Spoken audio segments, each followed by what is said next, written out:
Yeah. Going to be the laptop, so if you want, sit in. Yeah.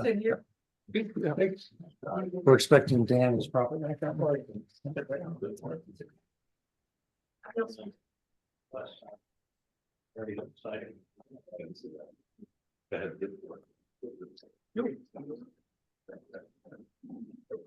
Okay, it is after 6 o'clock. Let's get going. All right, looks like we have everybody here tonight. Except for one alternate, Diane. Okay, so everybody's here in the room, Joy. Oh, good. Who is not. So we do not need to activate Bill because we have all of the planning board members here. But he is in attendance. He is in attendance, yep. He is in attendance. All right, well, we definitely have a quorum, so that's good. Public comment period. Now, this is for items not on the agenda. I don't think there's anybody here that wants to make, maybe on Zoom. Is there anybody that wants to make a comment on something that is not on tonight's agenda?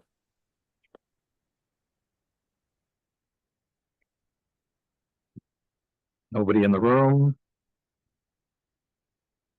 I'm not seeing anything on Zoom. So we will move on.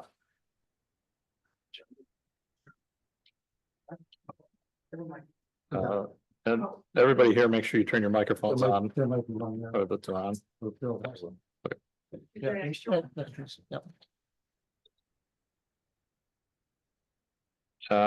Okay. Drinking water source protection plan. Okay, this is an effort. We have the Barton and Judas team here, and Grace DeSantis is also on the Zoom call, and she'll be sharing her screen to make this presentation. So if you want to come up to the microphone. Yeah, there's a microphone there. Make sure the green light's on, right? Yep, it looks like it is. Thanks, Ray. Actually, I'm Rebecca Minnis from Barton and Judas, and this is actually Roxy from, I'll let you introduce yourself, Roxy from City of Ithaca. Thank you all for having us here tonight. Really looking forward to telling you about this project. I'm Roxy Johnson. I'm the lab director at the City of Ithaca drinking water plant and also the watershed coordinator for the whole city. So Dryden has a drinking water source protection plan. I think they had theirs a year or so before we did. So you may already be familiar with what these are.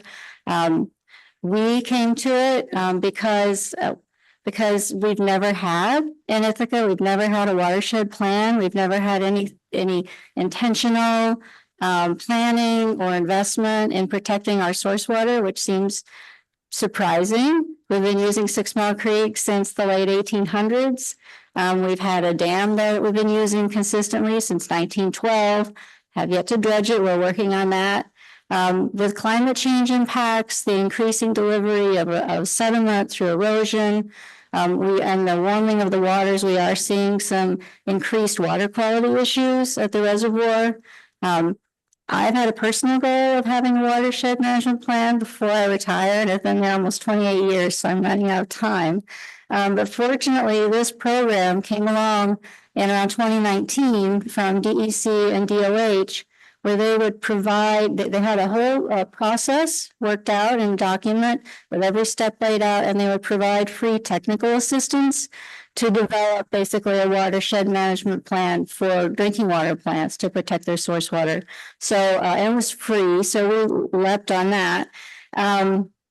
We approved it in 2022, our plan. We do now have implementation plans with a lot of detail behind them. It's a bottom-up process. It was developed by getting stakeholders from our neighboring municipalities that are in the watershed, resource managers, planners, folks like that, business people, farmers to give input. And with the idea that a lot of these folks carry over once the plan is completed to be on a plan management team. And then they can actually help you implement these projects that you've developed and you already have some level of stakeholder buy-in. So it's also much more effective. I don't know if you remember the the swaps that came out in the early 2000s for water purveyors. There was something that New York State developed and people really didn't use them. It was just sort of developed. These are working. They're working great. They're working better than I thought. We're getting more out of it than just what we as partners might try to develop. I'm having conversations with people who I've known for 25 years on boards. You know, I know like Kristen Hitchko works at Water Resources Institute. Well, she also happens to be on the planning board in the town of Caroline. And now we might be talking about some stormwater project they have out there that we could work on together. So it opens up all these new opportunities and cost savings. For us, of course, it's for protecting the city of Ithaca's drinking water, but anything that we might do that would result in that benefit probably also helps the town that action happens in with stormwater issues, flood issues, that sort of thing. And then you can have cost savings with sharing of equipment, going in on grants together, sharing staff and expertise. So I'll stop there. I've stolen a lot of Rebecca's talk. And I'll let her go on into information about this particular project that's coming out of it. Thanks, Roxy. So yeah, my name is Rebecca Minnis. I have about 20 years of municipal engineering experience. BNL Barton LaJudas is a technical advisor for the state for the DWSP2, which is how I came to be working on this project. I'm also a resident of City of Ithaca, so it's a nice one to be involved in.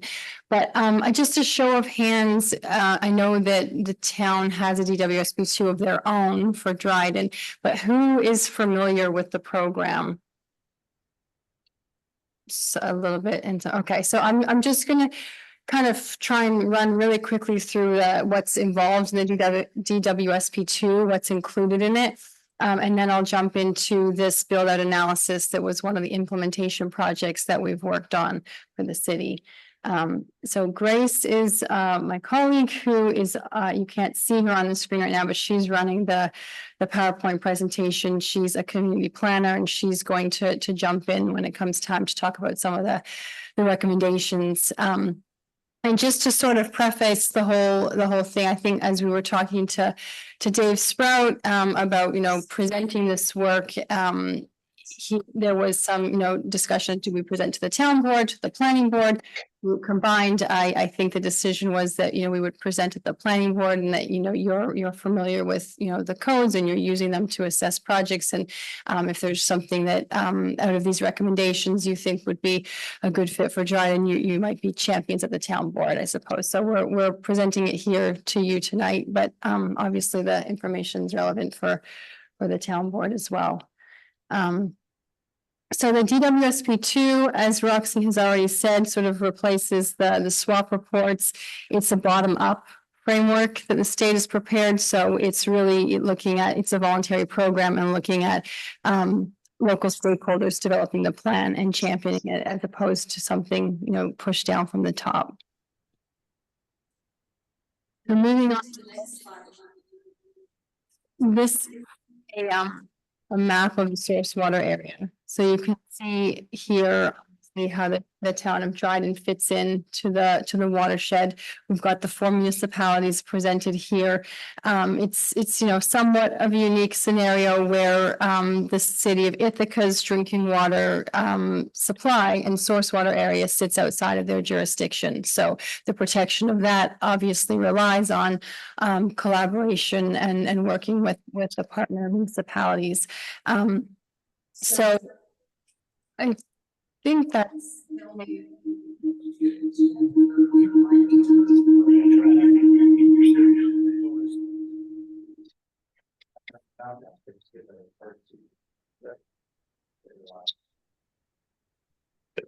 Go ahead.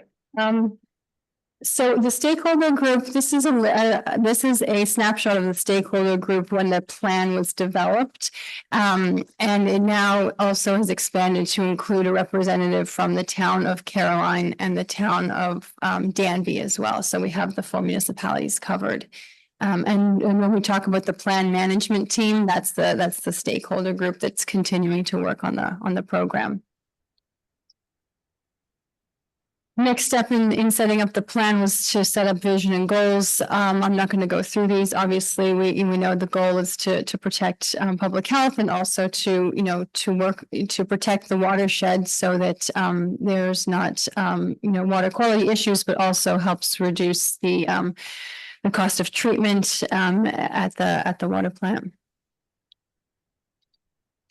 So the next step in the program is developing some mapping. I've got a couple examples of the maps up here. One of them that's a really critical piece is identifying potential contaminant sources.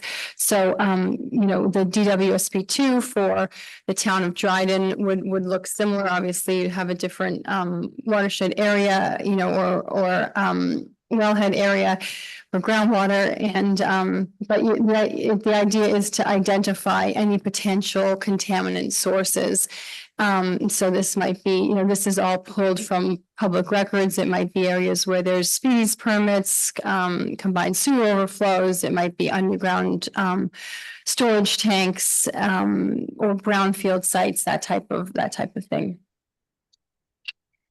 Another example of one of the maps created is land use. So there's this map here is looking at that first step of sort of saying, okay, what's in our watershed right now? What kind of land uses do we have? Another map is what type of land cover do we have?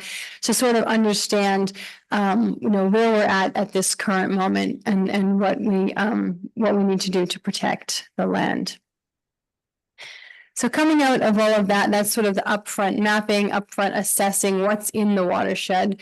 And then the next step is really to look at, okay, what are our contaminants of concern, our critical contaminants of concern, and what are some strategies in order to protect against those contaminants. So I'm just showing 4 here out of 16 that were developed in the strategy.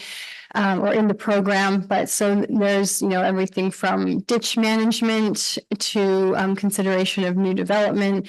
The project that I'm about to go into more specifics on is related to item number 2 there. So looking at the impacts of new development in the source water area. And so coming out of these strategies, then the idea is to develop a whole bunch of projects and project profiles and different actions that can be taken to address these the identified contaminants of concern. So this snapshot you're seeing here is the implementation timeline. So it's just one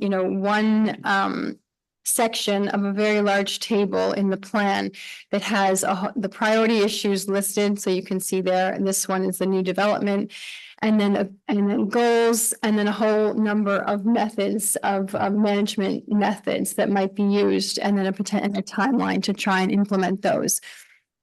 So you can see here the goal here for protecting drinking water in the instance of new development. Some of the methods here include considering zoning amendments or zoning laws, potentially adding new laws or amending existing, looking at future land use plans or other site development review considerations. So in coming out of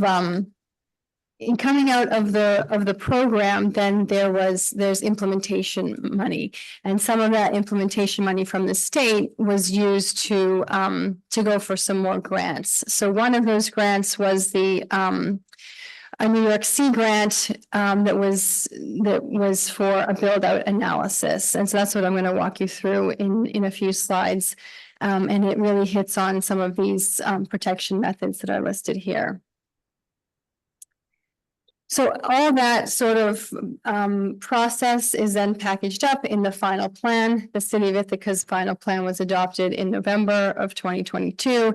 And then, as Roxy described, there was some additional funding from the state to do some implementation. Yeah, that's fine. Thanks, Grace. We can skip forward. So the study that we were looking at doing, small study funded by New York C grants, is called the Build Out Analysis. It is, have you seen the report? I'm not sure if that was circulated as of yet. Yes, okay, so some of you have seen the report, but this just gives you an overview of the table of contents in what we are calling the final draft report. We've been going around over the last couple of weeks, presenting it to the different municipalities, and then we're going to finalize it within the next couple of weeks. But the version that you've seen is our final draft. It includes an upfront section, which just talks about a literature review of looking at what water quality data exists in the watershed and what modeling could be done to assess contaminants. That's sort of an upfront area. And then we have the 4 chapters that are relevant specifically to each of the municipalities. So in Dryden, there's sort of like a standalone section that really talks about what the recommendations are for Dryden. And I think it's important to note that the recommendations that we're talking about for the city of Ithaca's drinking water source protection would also likely be relevant or may be relevant to Dryden's DWSB2 or their protection area. So, we're looking to find synergies of where maybe we can work on projects or developments that might benefit both. So I'm gonna I guess the first question is probably maybe not everyone is familiar with what a build out analysis is. And so I'm just gonna start there. I think some people may be familiar with the concept of a transportation build out, which is looking at, zoning in the future or existing zoning and what impact that has on land development in the future. And then transcribing that to say, well, okay, what does that mean for traffic? And so that's a fairly well-known planning tool that's used to look at the impacts on future development for traffic. And so in this instance, we're taking that same concept, but applying it to the impact on stormwater and water quality. And so it's really an exercise of looking at your existing zoning. And if that area was built out to 100% build out that's allowable based on the zoning, what does that mean for contaminants to the watershed and runoff? So that's sort of what the build out analysis is looking at. And then if you can see, it's a little hard to see in the bottom left there, but that's just trying to show you that there's the 4 transportation corridors within the 4 different municipalities that were selected to do the study. So we wanted to include all four municipalities in the study. And there might be, I think there's better visuals in future slides. So these goals are straight out of the grant application in order to I won't go through them all, but just kind of the first one being not only to do some modeling and looking at impacts to the watershed and making recommendations, but also to increase these these communications and these relationships and conversations. So one of those is us being here tonight to present this work to you, but the idea then is to be able to continue the conversation with planners on staff at Dryden and the town board, et cetera, and see what we can move forward to make sure that the water quality is protected. So I think at this point, I'm going to hand it over to Grace to walk you through some of the assessment and the recommendations. Can you hear me okay in the room? Yes. Yes. All right, perfect. So our first step in the analysis was to really get a better idea of the existing conditions in the particular corridor that we're looking at. So as you might have seen on that map, the source water area for the city of Ithaca, that portion that's in the town of Dryden is really focused primarily on that southwestern corner of the town, particularly, where you see the Slaterville Road corridor. So this was our project area. We were focusing on Slaterville Road and the properties around it to try to understand, what future development along this corridor in the source water area could look like and how might that impact pollutant loading within the city's source water area for their drinking water supply. So we first looked at current land use, as you can see on this map. Yellow is the residential land uses. This is all based on New York State tax assessment data. Also some vacant properties. There are also a couple of community services on this corridor and a couple of commercial, but for the most part, what we were seeing in this corridor was, relatively low density residential development for the most part. We also took a look at existing environmental conditions along the corridor. In the background, you might be seeing some, pink and green and yellow colors.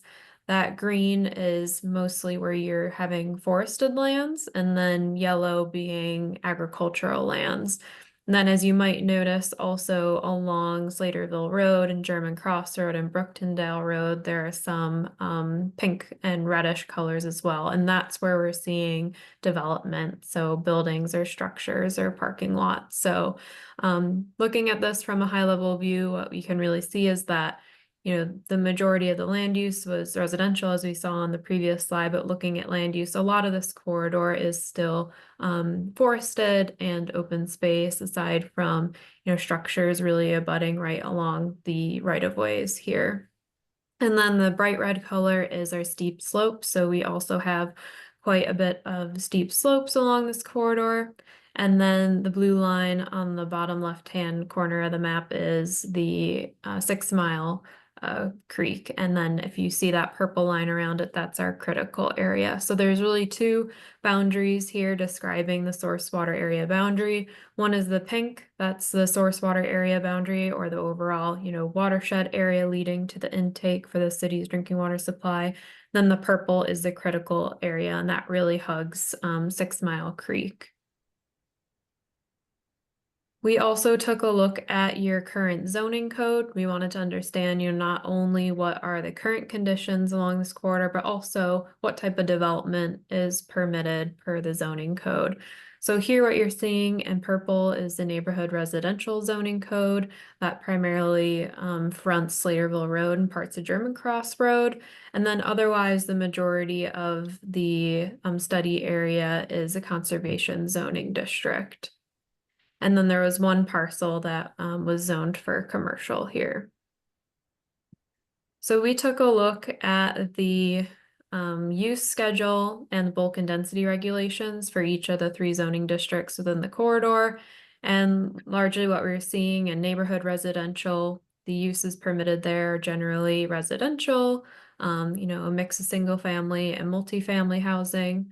What we were particularly interested in looking at was what the highest intensity use is, just because we're interested in, what could happen in the future that might be the highest intensity use that could impact water quality. In the conservation zoning district, highest intensity uses here were things like car washes, auto repair, mining, junkyards, and then in the mixed use commercial district, looking at light industry, and then some of the same uses as conservation, like automotive repair garage, gas stations, junkyards, things like that. Then when we look at bulk and density regulations, aside from the mixed use commercial district, most of the impervious surface regulations are pretty low density. So in neighborhood residential, 25% of a lot can be impervious surface, and then in conservation, 15% of that lot can be developed to impervious surface. So generally what we're seeing here again is, relatively, in terms of existing conditions, low density development, but similarly in the zoning code, we're kind of matching what the existing conditions are looking like. We also took a look at your comprehensive plan's future land use map. In that southwestern corner, you'll see a red circle. That's the study area around Slaterville Road. And that orangish brown color is the conservation residential. So again, a lot of things pointing to this particular corridor currently being, pretty low intensity development and likely staying that way moving forward. So with all of this in mind, and through conversations with the town, we ended up deciding not to go through with actually modeling pollutant loading and using Model My Watershed for this particular site. But while we didn't go through the technical modeling for this particular corridor, we did still take a look through the zoning code to try to pull out some recommendations for water quality protection. So what we'll do here is just provide an overview of what some of those recommendations were for zoning within this assessment area. When we were conducting the code review, we looked at a couple of key things. We were looking at the districts and land use regulations, which I already described. We looked at subdivision regulations too. We wanted to know, if cluster subdivisions are allowed or not, if there's limits on how many lots can be created out of a parent lot. We also looked at stormwater management regulations, if things like green infrastructure and impervious surfaces are being encouraged. We looked at erosion control, so regulations on development on steep slopes. We looked at site design standards as well as solar energy system regulations as well. And this table here is showing the general categories of recommendations that were made across the 4 communities. Dryden is the 3rd column on the right. But just in case you're curious to see, we did end up having similar recommendations for some communities, but because we did do an analysis of each community's zoning code, each recommendation is tweaked according to what is relevant for each community. So what we'll roll through here are the recommendations that were specific to the town of Dryden's code. So the first piece that we pulled out in this report for recommendations was the Conservation District's use schedule, which I know I rolled through on a previous slide. The intent statement for this district is to protect the areas of the town that contain a variety of ecological and open space assets that warrant protection from the impacts of development, and residential uses and agriculture remain the primary land use activities. So with that intent statement in mind, we also looked through the use schedule to see, what types of land uses are permitted or specially permitted here. And what we noticed was that there were some uses that were permitted or specially permitted that seemed like they might conflict with the intent statement for this district. So things like, junkyards and mining and auto-related uses that might not necessarily align with the intent statement to protect the ecological and open spaces within that particular district. So our recommendation was to, take a look at this use schedule, and if it seems appropriate, update the uses that are being allowed or specially permitted, not only just for, drinking water protection reasons, but also just to bring these uses in alignment with the intent statement, or update the intent statement accordingly to bring those 2 things in alignment with one another. The next area that we looked at was Riparian Overlay District, or stream setback law. So we did notice that the town does currently have a stormwater management and erosion and sediment control law. That's the screenshot on the right-hand side of the screen here. And this does require a basic stormwater pollution prevention plan for state-regulated waterways. So there are some protections in the current law for, water bodies of concern. But there wasn't a riparian overlay district or stream setbacks law specifically. So a particular code chapter dedicated to, riparian protections or stream protections. So our recommendation here was to consider establishing something like a riparian overlay district or stream setback law. And this type of law or district would, limit the disturbance of land and permitted uses within proximity to a waterway. So these types of laws, whether it's an overlay district or a setback law, they provide a lot of benefits, not just protection of water quality, but also, helping with flood mitigation, reducing erosion, sedimentation into the waterway and that kind of thing. So that was our recommendation for this particular area of the code. We also recommended and provided some information on what could be a critical source water area overlay district. This could be, an alternative to a riparian overlay district, but our other thought here was that because the town of Dryden is going through the stormwater or through the drinking water source protection program, that this type of overlay district might be applicable, in areas that protect the town's drinking water supply as well. So a critical source water area overlay district would encompass the critical water area as shown in red on this map. So primarily that southwestern corner, just south of Slaterville Road within the town of Dryden. This type of district would, limit the density of development and prohibit uses that have high pollution potential, like gas stations or bulk storage, chemical storage, mining, those kinds of things that could potentially harm the quality of the source water area leading to the drinking water supply. And like I mentioned, we know the town is currently in the drinking water source protection program themselves right now. So this type of overlay district, could serve to protect both of those water supplies if it were to be implemented. We also took a look at the Tompkins County unique natural areas. We did notice that the town's current zoning code does have some provisions related to the UNAs, and specifically those related to solar laws. So ground-mounted small-scale solar is allowed in a UNA, but only by site plan review. And then large-scale solar is allowed in the UNA, but only by special use permit. And then when it comes to stormwater, a full stormwater pollution prevention plan is required for any land development activity that could cause an adverse impact in the UNA. And when we're looking at UNAs within the source water area specifically, where you can see that red circle on the map, there are two that currently intersect with our study area and the city's source water area. So because the town already has some protections in the UNA and they overlap with the critical source water area and the source water area, our recommendation here was that if it was palatable to the town, they could kind of elevate those regulations into something like an overlay district to further provide protections for the entire UNA. Which would provide co-benefits, both in protecting these UNAs for their scenic value and natural value for the town, but also in terms of providing water quality protections for the city's drinking water supply.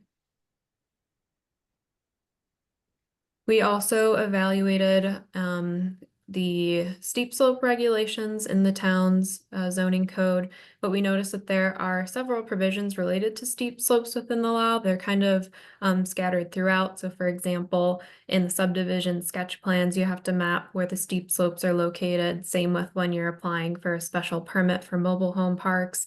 We noticed that your solar energy laws discourage development on steep slopes, so they're in there throughout. One thing that we have seen other communities do that seems to be pretty successful is to establish a steep slopes law or overlay protection district. And this would, regulate certain activities where there are steep slopes. I think typically we see this regulating slopes of 15% or more, but it kind of varies by community. This type of law or overlay district could also include standards for the construction of erosion protection structures, and then also include additional permit review compliance items. And really the intent of the steep slopes law in terms of water quality protection would be to try to prevent erosion and increase loading of sediment into the source water area and the streams leading to that intake. And I did want to mention that New York State's Department of State has a model local law for steep slopes. So if you're interested in learning more about what those look like, you can take a look at that model local law, and they provide some, template language and best practices in there. I think this is the last one. We looked at your conservation subdivision regulations as well. We're very glad to see that you did have a conservation subdivision law within your code.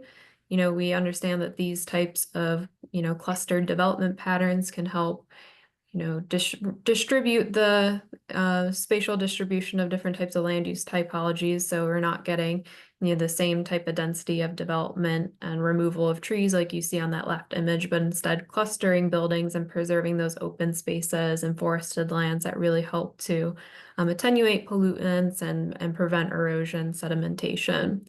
So our recommendation here, we did look at your conservation subdivision law. it already recommends, clustering those buildings in a manner that protects lands of conservation value and open space. So that was excellent to see. So our recommendation here was really just to kind of tweak that to specify particularly what those lands of conservation value and open space are. Are those steep slopes? Are they soils with high infiltration rates, riparian buffers? Features that, have ecological benefits and also, protect the source water area and drinking water supply. And then finally, we also looked at the solar energy systems regulations, which we know you already do have a law, section 270.13.12 in your code. And this regulation does prevent development of solar energy systems or, encourage them to not develop in sensitive environmental areas. Especially unique natural areas, as we already discussed, floodplains, conservation easements, trails, parklands, prime soils, wetlands, and steep slopes. And so I just wanted to bring attention here to the fact that as part of the city's drinking water source protection program implementation, they did develop a model local solar law as part of that implementation process. And the model local solar law includes, sample language that would help to protect the source water area. And so if you're interested in taking a look, we would really recommend checking that out and considering if any of the, sample language and recommendations in that model local law might be carried over into the town's existing solar energy systems regulation. So in summary, I know I presented a lot of recommendations and opportunities here, and I just wanted to point out that, a lot of these recommendations that we formulated, they're mostly tweaks to existing regulations. We are really glad to see the town of Dryden already has a lot of protections in place that do serve to protect the source water area and drinking water supply. So really what we were just trying to do is identify where, small tweaks could be made to kind of strengthen those regulations where they already exist. And then also a lot of the recommended amendments or, tweaks could have a lot of co-benefits, right? So for example, having something like a riparian buffer overlay or stream setback law, it would serve to protect drinking water supplies, but also to help to mitigate flooding and stabilize stream banks and provide additional tree cover and those kinds of things. So we are happy to identify a lot of, co-benefits that could, serve both water quality protection while also serving to protect other areas of the town that may be of concern as well. So with that, I will turn it back to Roxy and Rebecca, but I would be, happy to take any questions that you have. Grace, I know we've taken up a bit of your time already, so I don't know, but if anyone has any questions that they'd like us to answer, happy to do that.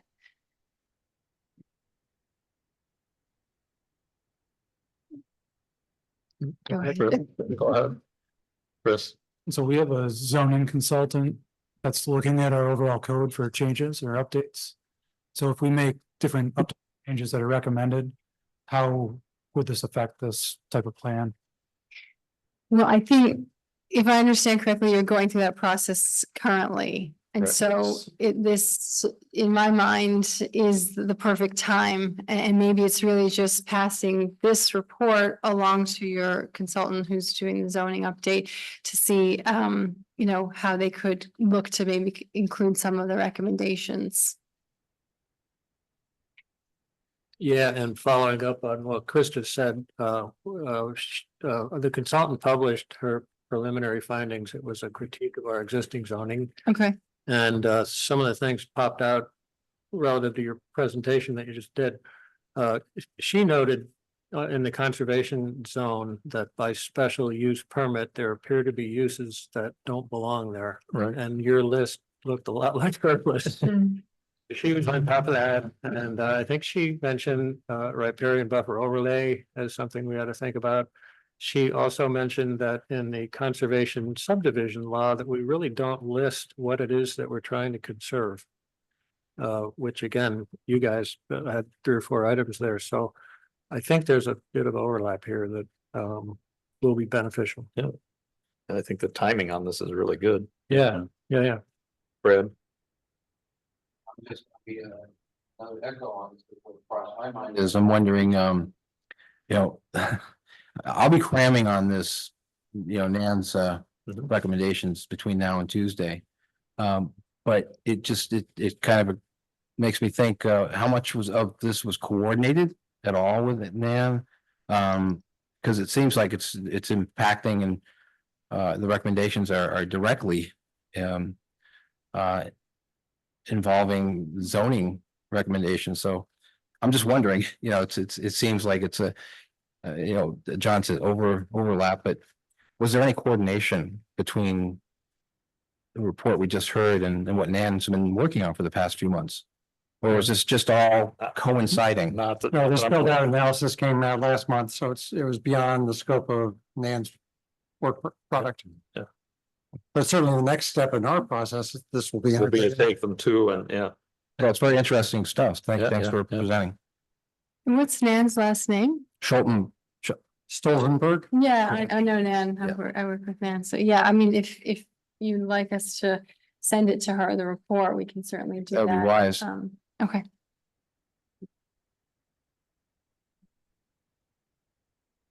And Anything else? Go ahead. I'll just add, if you think of anything else that, it might make sense as a joint project, especially thinking with some of the new funding that's coming out, looking at climate resiliency, the minimum size projects are kind of large. And so it might be easier if you had two municipalities, doing something together to apply for those. So feel free to reach out to us, me directly, or Dave Sprout is the representative, for Dryden on the plan management team. Great. Thank you. Thank Thank you. you. Thank you. Thank you. All right. 1280 Dryden Road. Okay, so this next is a cannabis dispensary business that's looking to get in the same location that we did a cannabis dispensary office several months ago. So it's 1280 Dryden Road. It's a piece down behind Auto Works and Clarity Eyewear.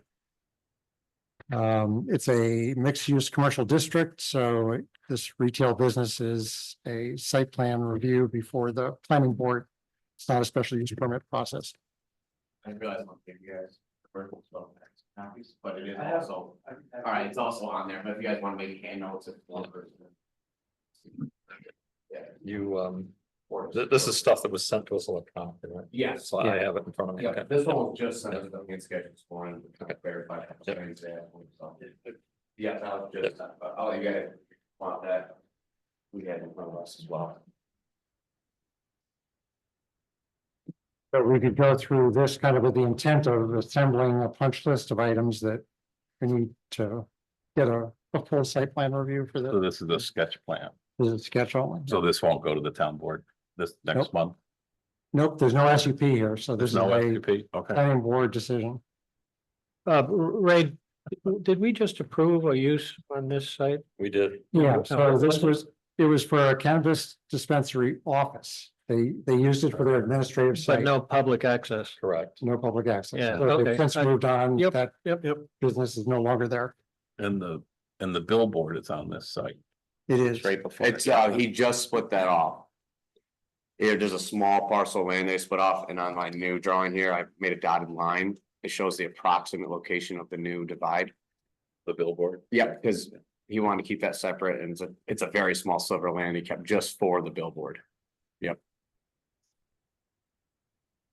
Only one of our members listed a number of things that didn't seem to be part of what was originally submitted.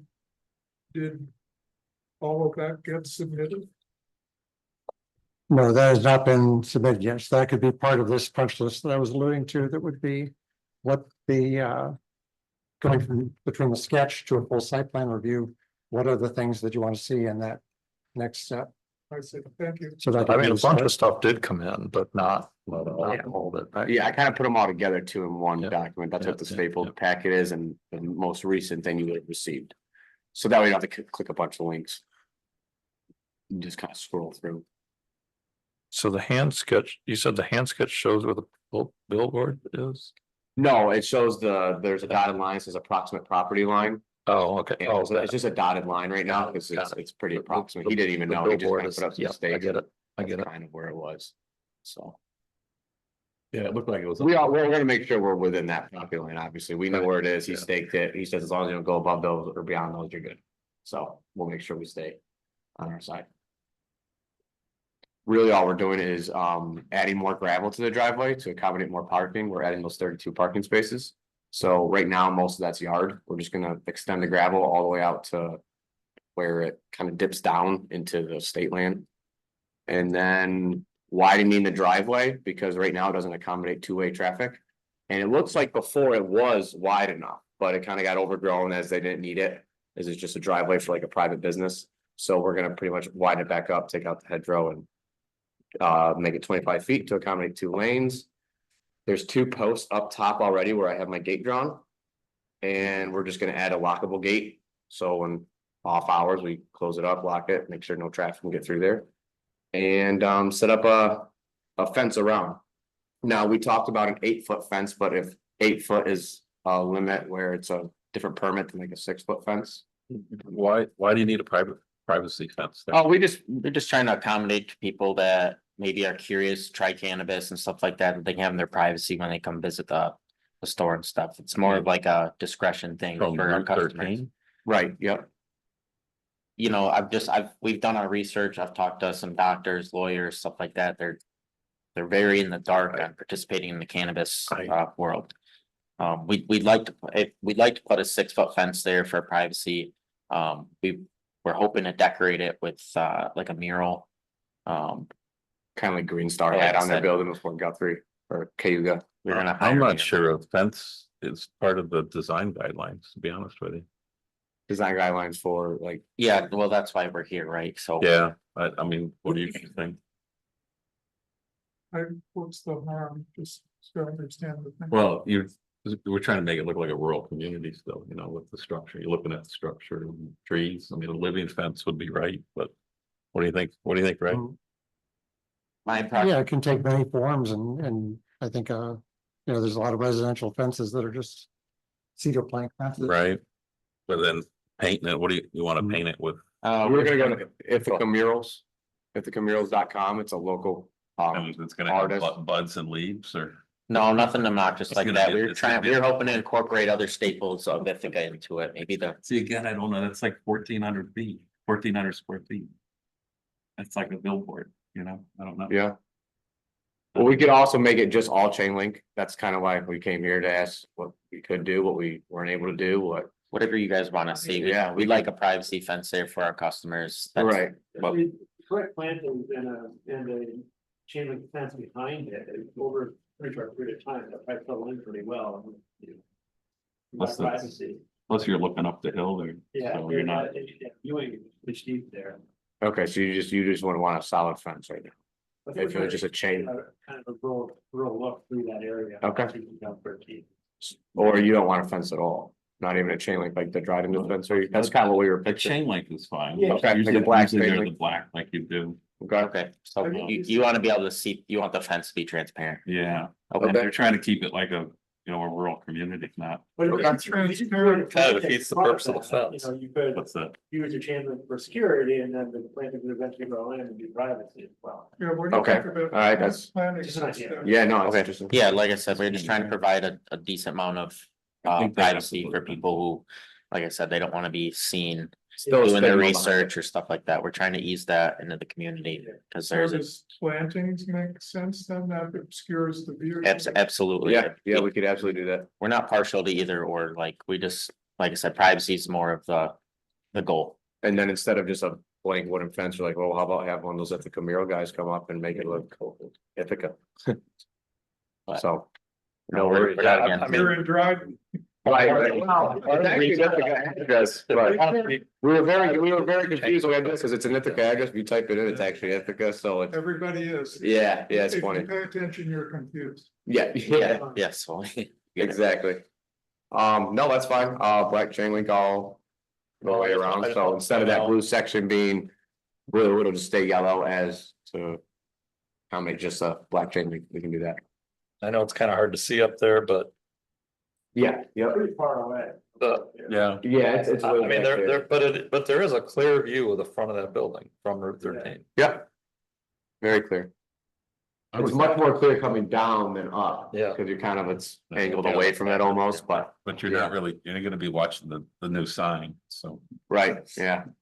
So Hopefully we can get an ad on it. moving sign that goes in there, maybe that'll keep them distracted, is that what you're thinking? Yeah. They'll have a big arrow pointing Yeah. down. Okay, so we can do that, and then other than that, that's really it. So you're, from what I hear then, it is not your intent to advertise your business to people on Route 13 using signage or something like that? No, I mean, we'll have, if you look at the one drawing, there is going to be our sign at the peak of the A-frame. You got it up on the top. It's They'll have to not, know where it's not there, it's not, in your face Uh-huh. type of thing from 13, you can slightly see it across the. Yep, on both peaks, so there's one on the front and then one on the side, which is the east side. And that's where the entrance will be for the consumers, and that's where we'll also have the sign, which you won't be able to see from the road anyway. Only once you come in our driveway. Does that accommodate building there? Yep, It's- oh yeah, it's really big. very large. That's You also can why fit a we're, tractor trailer around the, it's also why we're widening the driveway too. yep. Um, So if anything, it's actually just gonna make more room for bigger vehicles to turn around in, fire trucks, whatever. those Yeah, storage that's- containers aren't there anymore that you see in the drawing. Yeah, tractor It's just the trailers. most recent aerial one we could get, so there's no storage bins or anything back there, it's all clear yard. Yep, completely empty. So yeah, we're just adding gravel to the driveway and turnaround for parking and two-way traffic. That's, And there's existing stormwater, swales, drains, and then right next to the building, I have pictures also uploaded. There's already a stormwater drain, so. We're not gonna alter that. pretty much doing very minor exterior and interior renovations. Yep. You're not gonna require a retaining wall of some sort where that gravel was extended out, because that hill is pretty steep. Retaining wall where? So. Where the yeah, parking right spaces are here. going, we're just gonna have like the gravel just run long. It'll stop before, so there will be grass, but there'll be a grass buffer between there and there. Yep, and then the chain link before it drops as well, so. Okay. Unless you drive to the chain link. So back to the view again. With the cars parked there, would that then kind of show a parking lot if it was filled, Right. almost like an auto shop? Yeah, that's why, yeah, So maybe you want screening. of- yeah. That's it's kinda what Yeah, I'm so you'll thinking. see a bunch of cars there, yeah. I mean, the location of this property, because it is a little unique in that this is off of Dryden Road, but it's most visible from Route 13, and our design guidelines, when they talk about where parking lots and stuff should be, are Right, usually from the road. They that say it around down. back. They, and. Yeah, in you this can't even case, see it around the back six. is actually the most visible side. Why don't you park on the west side? Where the trailers are? I don't know. We just thought that was the nicer side, because the entrance is on the east side, so they'd have to walk around the whole building. Right. So this is closer kind of for, accommodating. especially for handicap parking, like now they have to wheel around the whole building. Oh, I see what you're saying. So this is the closest entrance, and the east side, there's not a lot of room, so we couldn't put a parking lot there anyway. That's just the most Right, so it kind of reasonable goes option. back to, confining it to there and then having a fence there. Just privacy, it doesn't look Mhm. like, you said there's, it's not a parking lot. Yeah, So it could be a darker toned fence too, it doesn't have to be bright pink, it can. Earthy tones, kind Yeah, of like what we're doing anyway, the building will be painted gray, a darker gray, there's a black roof on it right now. So, the views of the cars. That would be fine basically, because it's gonna be looking through a clear fence as opposed to putting up some hedging or something like that. well, I think they want to do some screening. Some screening, some bushes or A something. vegetated screen would be. yeah, we can do a vegetated I think screen. Yeah, I'm all for Yeah, it. I think that would look better though. Okay. Yeah. So Do blend it chain- with I mean, everything. I like the idea of doing the chain link fence just to keep people from going off. See, this is the view. Yeah, Yeah, we wanna have a boundary there. But This is pretty obvious. but vegetative screening would sort of fit in with everything else that you can see around there. yep, a little better, but. Yeah, I think that looked good too, so. It's just funny because he cleared it, it was already vegetated in. And then he cleared it right before we got it, so it opened it right up, so we're like, well, we I kinda- noticed. we were thinking like, man, we kind of like that privacy, but Yeah. all right. Yeah. So now we're gonna go and put more vegetation back in. But it'll be nicer vegetation, it was just kind of Vegetation. overgrowth at first, so. As far as the vegetation, putting it up, what are our restrictions and what would you guys like to see there, like? You know, solid all the way across or broken up pieces, you know? That's bushes, really a whatever. good question because we have all kinds of trouble with screening that dies and stuff like that, so. Who Is helps? there somewhere we can look for what the restrictions are and stuff like that, like guidelines? Is there a? Be good to contact a local landscaper. The thing that Joe just mentioned, every solar project we've done, we've required screening and I'm not sure we've had one success. Yeah, has not been very successful. Yeah, people put in stuff and it's dead. Yeah, very shortly after. So you might want to talk to some local company that. Yeah, probably the understands. evergreens. stuff like Sure. that. Yeah, Yeah. yeah, you get some that Yeah. grow pretty good too. Uh-huh. They're nice looking. And get a guarantee from them. Anything else with the exterior that, you know, punch list items for us? How much traffic are you anticipating on it? Our projections, they're a little hard because we're a micro business, we're not a dispensary, we're a seed to sale business. So it'd be like a comparative, like your local bar to a brewery. Right, so the numbers are hard to come by, but we're expecting about 100 to 120 customers a day. Wow. Did you say you're a seed to sale? Yep. Yeah, So you guys Micro are- business Your guys is are the only growing one. like you're selling? not on site, but yes, Alright. our license let us vertically integrate the entire. Got it. So we're really like a locally grown, locally sourced. Everything, What are your hours gonna be? 10 to 10. Yeah. 10 to 10, and on Sundays, we're gonna open later and close sooner, so, So is the parking lot gonna be lighted? Yeah, yeah, I mean, it's gonna have to be, right? right. We were gonna put some spotlights on the building, we haven't found exactly what we want there. I understand light pollution is a We got big those deal ones. too. So there are regulation, or there are We have these guidelines ones. around. The type of lighting you should yeah. use. Yeah, we did Because, the under 3,000 Kelvin, yeah, but and. there's actually a and link in Down, there. down lights. Down. Down, lighting, set it up yeah, at yeah, the building. They did nothing straight out either. Right, right, Yeah, especially towards traffic. and other correct, we're buildings. trying to. So that- Eliminate as much light pollution as possible, it's all dark sky compliant still. Okay. So those have to be shown on your Yep. site Okay, plan. so instead of Show- facing from yeah. the ground up at the building, they'll be facing from the building down. Do we have guidelines for spotlights on buildings? We got night sky compliant, so, which is. most- It'll be- Spotlight kind it'll of be sounds a very- little bright, they're It'll not be that very bright. subtle and warm lighting, we don't want anything bright. Yeah, they're Brad, very warm. Right. Good question. So first of all, thank you for providing some architecture drawings and some. Renderings, that just warms my heart as an architect. We have And 3D models too. what's that? We have 3D models as well, we just haven't. Love to see them, love Yeah. to see them. Maybe these guys would too. Yeah. So on your aerial view plans and I think that. Where you succeeded on the architectural drawings and, you know, more completeness was, which is great. I know you know not to scale on, and you made an effort to show some of the features on the aerial plan. Yeah, And I was reading, you say 32 parking spaces. And even though it's not to scale, I count them on your plan, it's like 22. So I are just you want to looking make at sure this it fits, you know, what you plan to do. one? Are you looking at this one? Alright, so this one has it. Oh, The another one with the pink does not have it all the way out, the hand sketch does, it has more measurements as well, a little closer to scale. Okay. I'm sorry, I didn't see. No, that. you're good. So there's, okay, that's fine. So you have and the aisles, they're all enough. Yep, for 25 feet. We don't Cars have to to back measure out with and do tape. all that stuff. Yeah, plenty of room. It's Okay, very large if you guys have ever. so another question I had is. You know, I was looking at Onyx and just trying to figure out this lot and I see the drive. And that's the auto body shop right next door, right? Yep, auto. Yeah, it's like through up. Yeah.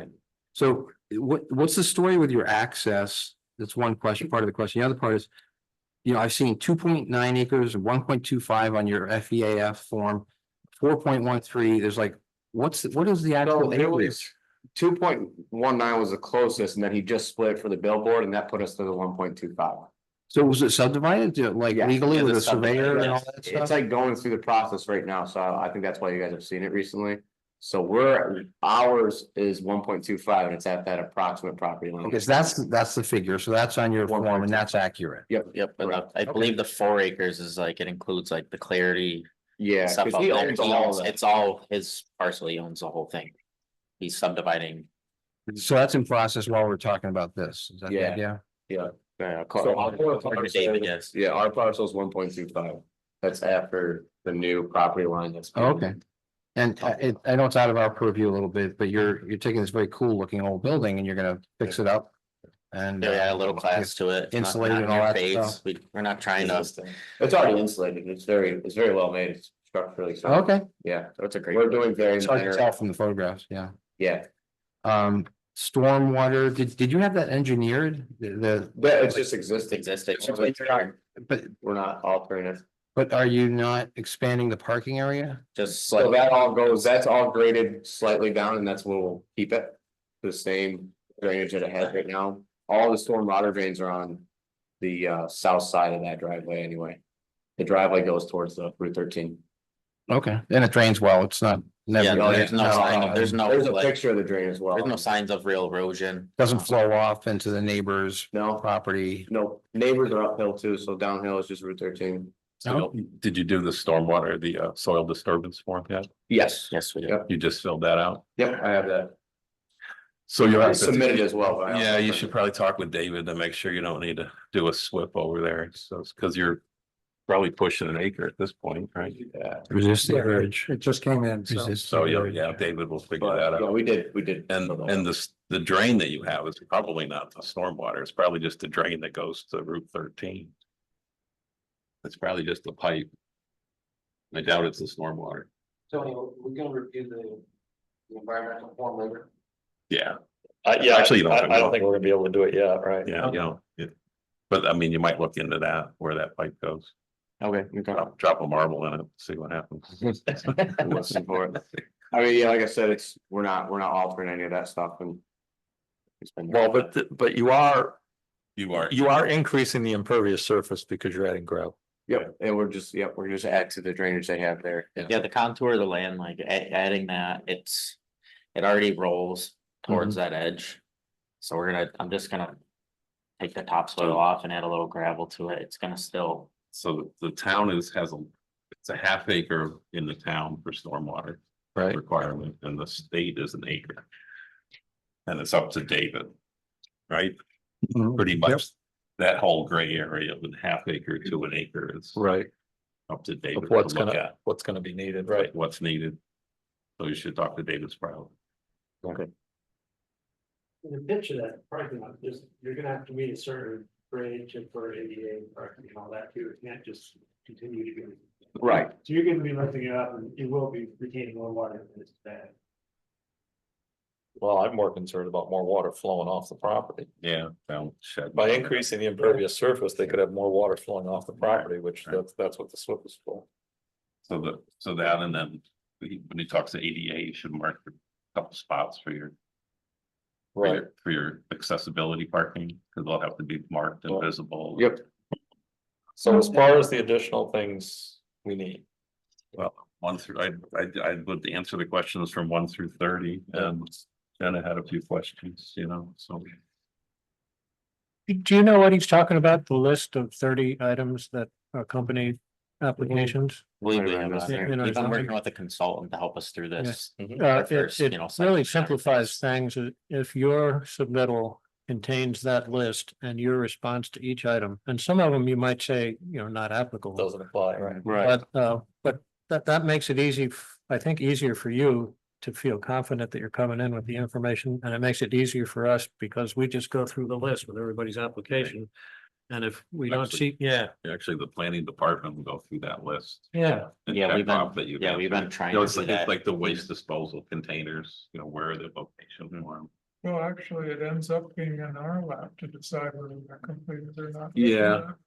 It does. Yeah, it does. Well, we go through another list of that too, so, but the 30 is the, Yeah. So again, if you, Where's that when you list come of back, 30? if you bring that list annotated with your response to each item. And tell us where we can find those things, then we just go right through it. Actually, We don't have bring it, it back. we have it in an email. so they sent Not that, that. they sent that. No, it's a little further down, Yeah. but we do Yeah, have it. it's 1103 in the section 1103. You know, we I think, Number tried to B. go through it and see what's applicable and whatnot. Instead of, Just answer. Yeah, I- Answer the question. yeah, I think Gina sent it to you. And get it to us at least a week or 10 days beforehand, please. As yeah, we're gonna opposed to submit everything we tossing have it on here. as soon as we possibly can, so. Something else to think about is pedestrian access to your building from Dryden Road. Cause you're gonna be sharing, you know, I don't think we're gonna require them to have a sidewalk, but you're gonna have people walking, biking. And vehicles flowing through there, so Yeah. somehow. You're either gonna have to slow vehicles, I don't, what would be required there? Those drainage things, those are speed bumps. You're gonna be going slow, trust me. So some signage. you know, That too, obviously like a something- 5 mile an something hour. that you're Yeah, going that's 200 feet through there, right? yeah, almost, yeah. 185 feet. So something to at least acknowledge that. Yeah, we've definitely put up. that people are sharing the driveway, because, you know, there's. I'm You sure hang a you're little gonna line. be people walk, once the apartments are built over there, you're gonna get people walking down, biking down there.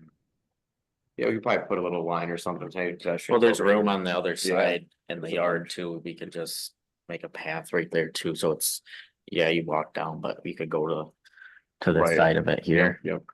Yeah, Yeah. just think about it, because it's gonna come up again. so. Okay. And then adding on to that thing, back to lighting.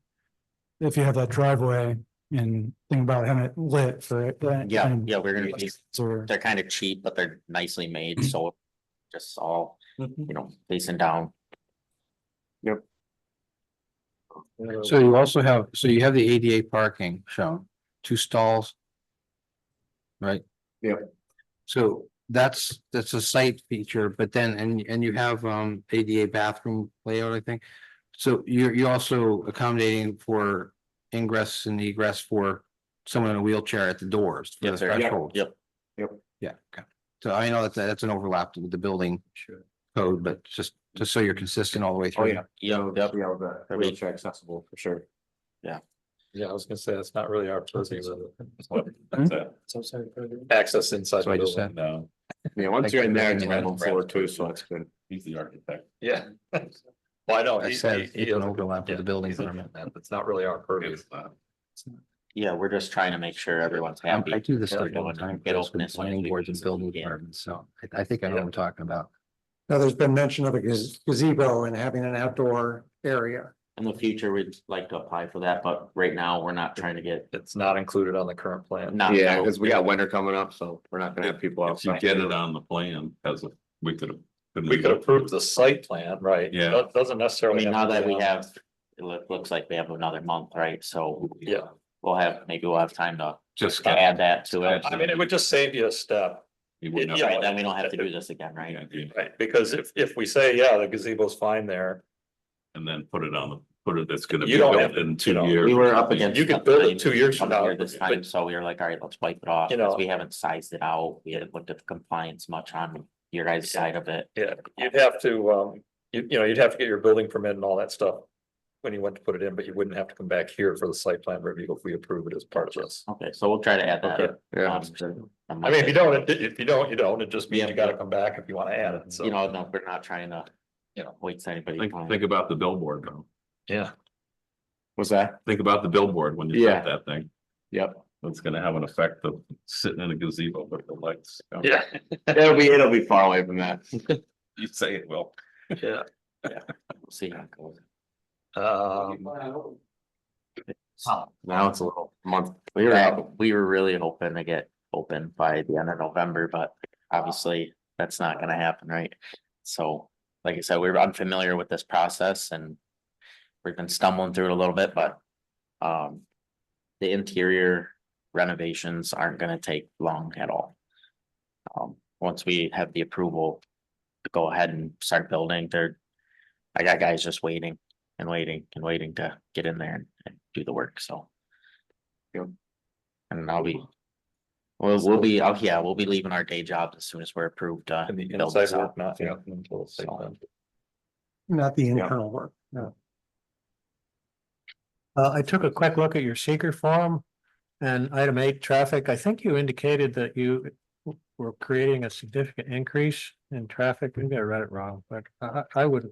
I don't think so, because rush hour, it's as No. busy as it So gets. I make- don't think we're gonna. Make increase sure you check the right box for If that. anything, we might just take a few off the road during rush hour on the way Yeah. home, you know? Well, I don't think it would be significant. Yeah, no, I don't think we're gonna increase. It's a very heavily trafficked. area. Fortunately, your driveway comes out through that. That's a commercial area over there. so it's not- Yeah. Mhm. Nope, it's no new driveway, no new entrance. No new driveway, no new road cut. There's no residential properties that abut it. You know, having the red light right there helps Yeah. too, so you're not. Slows it down. Oh, yeah. You're not sitting there waiting for So, traffic. so you bought the property? No, we'd like to buy it in the future. You're leased- We're you're working gonna on a lease lease it. to own, You're leasing it. extension with David right now, Who owns that? David Moore. David Moore. You know what's gonna be a mess with could be a mess with the traffic though, is people coming out from your spot and trying to get back to Route 13.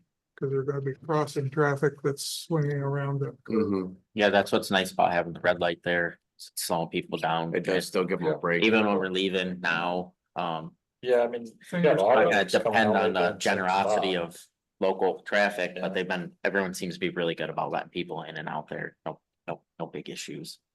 Yeah, there's a Yeah. bus stop right there too, so the bus stops and holds up traffic and. Yeah. It's, But yep. Yeah, Brad had some. Yeah, so I saw what John said, the traffic, Mhm. I think there's, do we want to talk about this? Because I have a couple of questions on. it. Go ahead. One, I mean, just to help me. Yeah. I mean, the more we can do so that when they come back, we can hopefully just go right through it and be done with it, right? Go ahead, Brad. Well, so. The yes box was checked on number 9, the proposed action. Exceeds state energy code requirements, but it just ask you for information about that. What you're wanting to do, is a really simple answer on that. Prove that if you want. But number 11, check yes on. The water bodies. Regulated water bodies question. Is that correct? Is that correct? What was the question again? So there's a portion of the site proposed action or lands joining with proposed action. In wetlands or underwater bodies regulated by federal, state or local agencies. That should be no. Yes, That's Yeah. probably no. That's my bad. sorry. That's my bad. Right? That should be yes, or no, that should be a no. That should be no. Yeah, that should be a no. There's no wetlands. You don't mind. Okay, You noted, Then you don't completely because. you said number 11, right? yeah, Yeah. You see on that box and other words, other number, but it said it yes and accurate or no. Right, I must have put the X on the wrong one. Yeah, okay, all right, we'll check. Yep. Oh, and I should mention, we talk about next month. Later in the meeting, we have a conversation about our next month's meeting because the 4th Thursday falls on Thanksgiving. We Mhm. won't, so our next month's meeting is probably gonna be earlier in the Okay. month than Okay, what it would normally. you know, be. we're gonna get on this like Yeah, tonight so- and yeah. this week. would that be updated on your site, I'm assuming, so we can check in and. Yeah, That would be good. once we decide on a date, it'll be published. and Okay, we can let you no know. problem. I mean, we'll decide tonight, but if we can, Gina can let you know, or somebody can let you know when it is. Yes, But that's it'll also be on the Right now. website. But just be aware, it could be up to a week earlier. Okay, that'd actually be good because- for us, so. Because. Earlier the better, It's a guys. top priority for us. Because Make it as early as you want. we're not having our meeting on Thanksgiving Day, so. No, I probably wouldn't be here if you did. So, Brad, anything else? No, that's it, thank you. Okay, good. What else, to help them along here? Is there anything else Hey, missing? Tony, I had a question. Hi, guys. Dan Lamb. I'm from the town board.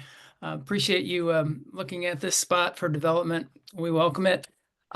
Just a couple questions. So you're pretty visible from Route 13 for traffic, and maybe I missed this early on, but do you plan on having any signs to reach out to drivers, to, you know, to get the attention of drivers?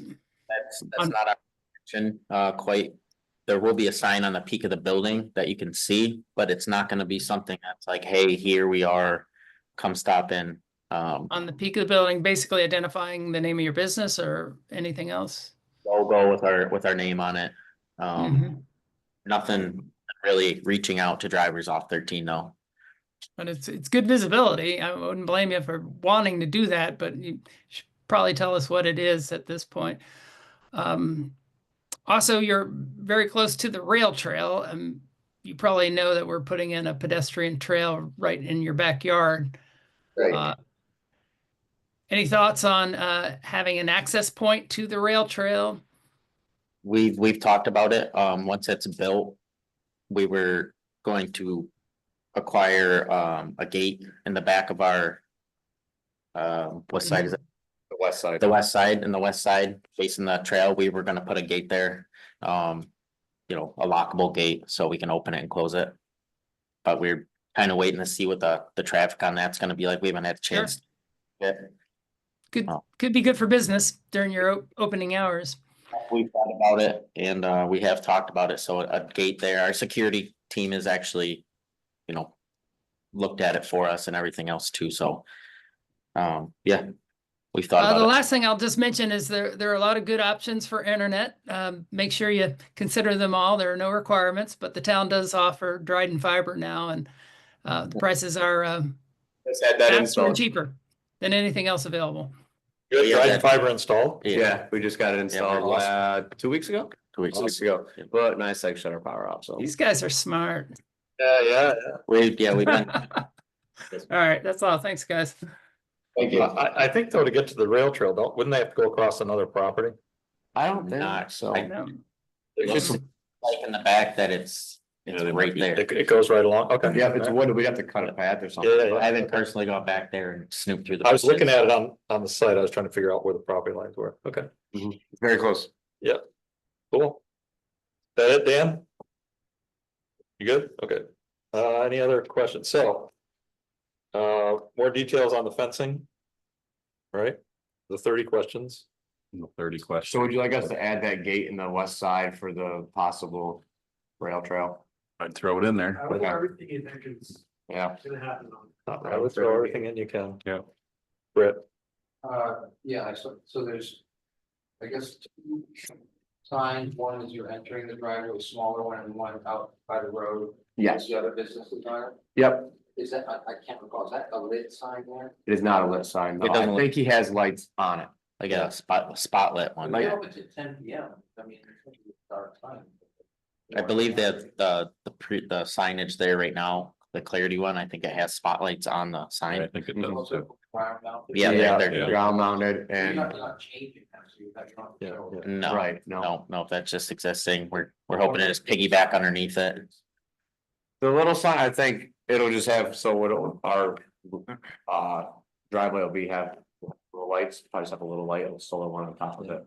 Very subtle, your headlights are gonna shine on it anyway, in the daytime, you don't need lights. I would say show that on the plan. so- Okay, just a little, okay, and there'll also be a camera up there. So you got stormwater. yeah, one thing you do need to talk with David about is the need for stormwater. Yep, I got that. You know, make sure you have everything you need for that. And the Okay. planning department had a few questions on their list, so. Yep.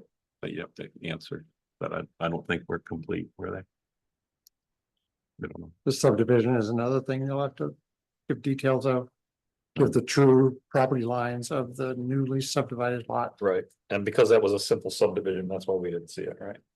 Well, I haven't seen it yet either, so it has to be. Yeah, we're just going off what David has told us, how he's. Right, but a simple Process it. subdivision like that, they don't. I don't really compare, know right? where That's he's just at with done it. by the planning department. Yep. Right, yeah. Check it out. We got everything? We got good notes? Fence, parking Got good lights, during the pedestrian traffic, Run out of room. pavilion edition, the 30 questions. We're gonna add the rail trail gate. And we're gonna show those lights on that small sign, along with those 30 questions we're gonna go through. So that's what my notes are.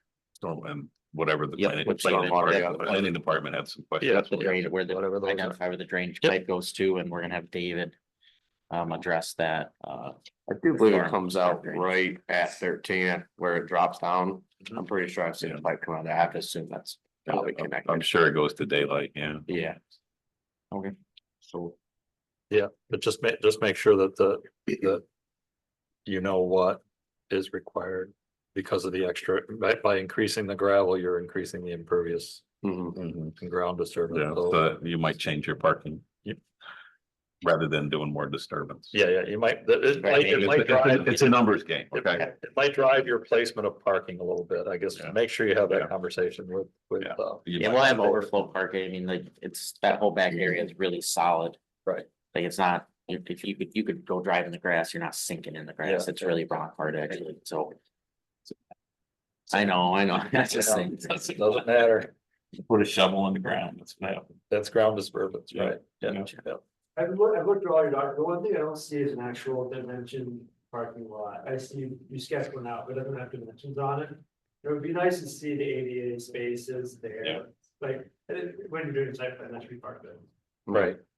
Yeah, cause I mean, I see you've got them drawn out, but seeing the dimensions of that parking lot. That was on that other list. Yeah, I added it in the actual dimensions of it, what we're Yeah. gonna, it's 146 by 76. But the whole lot. But yeah, no, we can add it right to the actual parking spaces, but they're the 20 by 9, Yeah. so. Cool. Yep, we'll Alright. add those for the next one too. So you have, I think we have what we need, right? I think you have what you need. I hope. If they wanna wait a minute, we could decide on them. We could talk about the meeting. If you wanna wait a minute, we can tell you when the meeting is. Yeah, why not, right? Because we gotta decide when we meet. If we park, we don't know when it is. We'll jump to that right now, cause Okay. that'll Great. make it easier. So So on the agenda, so. as everybody knows, the fourth Thursday in November is Thanksgiving Day, so we're not gonna meet Thanksgiving Day. So when do we wanna have that meeting? Usually we do what, the Tuesday or Thursday before? Thursday before. That's If we do the that's- Thursday before, we can't do it here because the town board, that's a town board meeting, right? Right. But we could do it at DPW or someplace, Yeah, I'm good with Tuesday before the 19th. the 19th. How's everybody else? Works for me. Yeah, Sounds good. Okay, our meeting will be, Wait, there's the climate smart task force meeting that day, right? At 5 o'clock, yeah. And it lasts till 6:30. 6:30. Well, then one have to get from. We're zooming that meeting, right? He is on the test, Ray's on the test. You can come early and So, That's true. So if you're talking about physical meeting, which you are. Then you're gonna Yeah. need some transportation time. 7:15. Are you talking about me needing transportation time? Well, I think. Maybe I'm getting mixed up, but I think you're trying to pick a physical location and a time of day. And time of day if the meeting, the Zoom meeting ends at 6:30 and people are. He's here, I'm. In Alice Hollow. You could zoom this meeting. Why are we saying the 19th? Oh, no, this is the, I'm sorry. What the I could 22nd? Zoom this meeting, yeah. You could The zoom conservation both board of is them. the home, right? Yeah, you're right. what are we saying? What's that, Brad? Right, Hmm. conservation board does not meet in this room. Barbara at Caldwell Conference. Yeah, I'd vote against the week of Thanksgiving personally. You what? I'd vote against any meeting on the week of Thanksgiving personally. Oh, that's right. We said somebody suggested the 19th. The 26th would be the Tuesday before. The 19th is the Tuesday of the week. Of the week before. before. But the 19th would work, as Craig pointed out, I could be zooming both meetings. So if 6:30. we said 6:30, does that work or is that a problem? So if we move a half hour later, we say 6:30. Because we have to announce this anyway. We have to advertise The it. the meeting will be 6:30 on the 19th. Everybody okay with that? The task force meeting ends at 6:30. Yep. I'll just jump from one to the other. Okay, November 19th. November 19th, 6:30. So that's a week, that's a little more than a week before when we normally would. Perfect. So Sooner the yeah, better for us. Yeah, that works. But but we have to move our meeting on the November meeting anyway, we always do. Okay. All right, Awesome, we appreciate Sounds your time. good. Thank you. thank you. Thank See you you. very much. See you in a Good little luck. less than a month. Okay, Want to do December while we're at it? yeah, let's do December while we're at it. So. The 26th, which would be our normal meeting, is the day after Christmas, but I don't think anybody wants to do that. What about the 17th? I'm wondering, yeah, same thing. If we did the 17th, how does that work? Are you gonna have the same climate smart problem? Yeah, it is. It's the 17th is Climate Smart. June and all.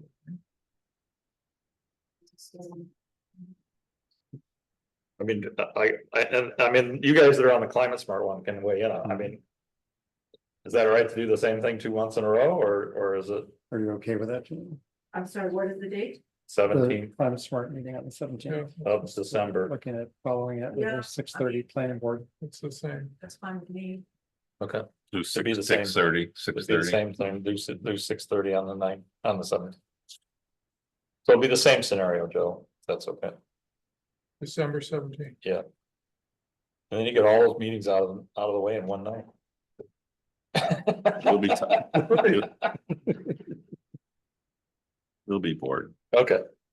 So 19th, November 19th and December 17th are the 2 meetings that we had in mind. 6:30 and 17th. 6:30 on each one versus 6 o'clock. Okay, so we settled that. Awesome. Yay. Design Connect ideas. That- So we have an opportunity, the Design Connect group just came out with an announcement for this 2025 semester. They're taking project submittals until November 4th. So if anyone has any ideas that What we'd want Like Design to get Connect to do. Did you ask for funding? the planning, or the town board is receptive to anything being put forth to them, they said they're gonna have one budget meeting before the 4th, so that would be their opportunity to approve a specific And- project. Did rec decide? They have not proposed anything. Yeah, I haven't heard, anybody heard from rec? But they met last night. Yeah, I think Rec's got enough on their plate right now with the ball fields. Well, But the The Rail Trail Committee does have an idea that I believe reflects some things that were discussed on this in terms of access ways to the rail trail. Is it, yeah, it's like rail trail spur trails, right? Kind of idea. Right, and then we were thinking phase 3 of the rail trail could be designed in this project, looking at some areas of the trail we haven't gotten to yet, like around the NYSEG, across from NYSEG building, the land that's near Pinckney Road, some areas that are washed out. We need some initial designs made so that we can then go after some state funding, some TAP grant funding. So if we could incorporate that with some ideas that I believe this committee's talked about with regards to, or the comp plan talked about with regards to access points to the rail trail. That- That could be a useful design connect project. Yeah, my thought was to do, some lateral feeder trails, some Right. connecting trails. We Right. talked about one from TC3 to the high school to the rail trail through Poets Landing once. Yeah. And we had a discussion, who's in charge of this stuff. Yeah. Another one's gonna have to come up if the ball fields are put behind here, you're gonna have to figure out how to get there. So it'd be nice to have a bike trail to there. Yep. So, Yeah, I like that. I like the idea of having them work on. that's a little broader. The other one would be like comfort stations, parking areas. Yeah, along the way, Things like that. Sort of building out on the rail trail Mhm. design. Good, yeah. Any other ideas? But Dan, who's gonna be in charge? Because before it was the planning board. Before it was the rail trail was in charge of laying the trail on the rail bed, and the planning board you said was gonna be in charge of the feeder trails or laterals. Is that still true, or are you gonna give them that role?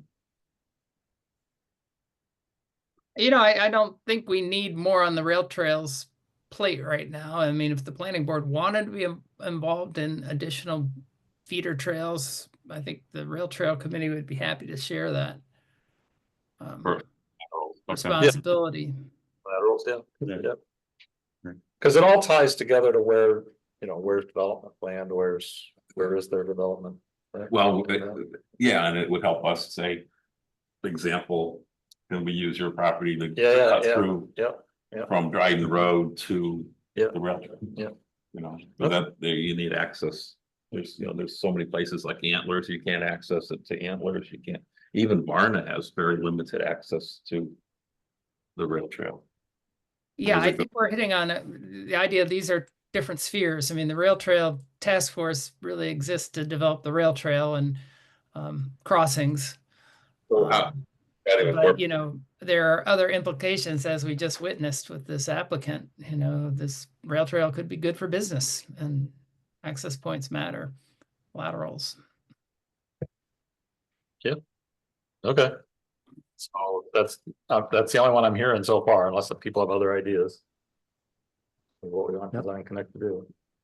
So it's a matter of, do we want to try and incorporate one big proposal to handle the Etna section of rail trail and do a study of laterals? Or do you want to make two separate proposals? I think I would just do one. This Yeah. the scope isn't that big. I think just one, put it all together. There you go, man. So who from the planning board wants to work with the rail trail folks to put that? It's usually a one-page initial proposal, so it's. Yeah, it wasn't that hard. Gotta be done next week, Yeah, the 4th is gonna be here. a week from Monday, yeah. Who won the rail trail? Who's gonna do it? I don't know, Dan. Probably Todd Bittner, if we're lucky. He would do it for you guys, Todd. Yeah, I think he'll work on the Design Connect. But I need 100% confirmation on that, but I would imagine Todd would take the lead on that. Don't you, Ray? I could put a little bit into it. Yep. Okay. For a couple of days next week.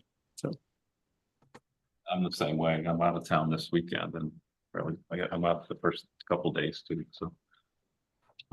I could help towards the end of the week. I could help a little bit too, so. Ray, when are you out of town? yeah, just Tuesday, Wednesday. So Tuesday, Wednesday, so Thursday, Friday? Yep. Try to do something, okay. Cool, all right. Speaking of rec, would we want Design Connect students to look for rec possibilities more centrally located in the town? For better access to the whole town? Like, I understand that people want to put rec behind this site, but that's way in the corner of Dryden. It's not very accessible. There's no parking. Steep slopes, it's not really suited real great for that with all the wetlands back there. So it'd be interesting to see what they would say for suitability purposes, other places in the town.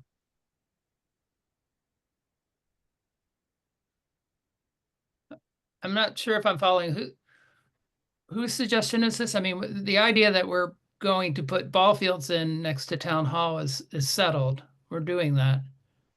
You know, we've got an RFP out for consultants to design that. No, the idea is to possibly have them look at other more centrally located places for recreational opportunities.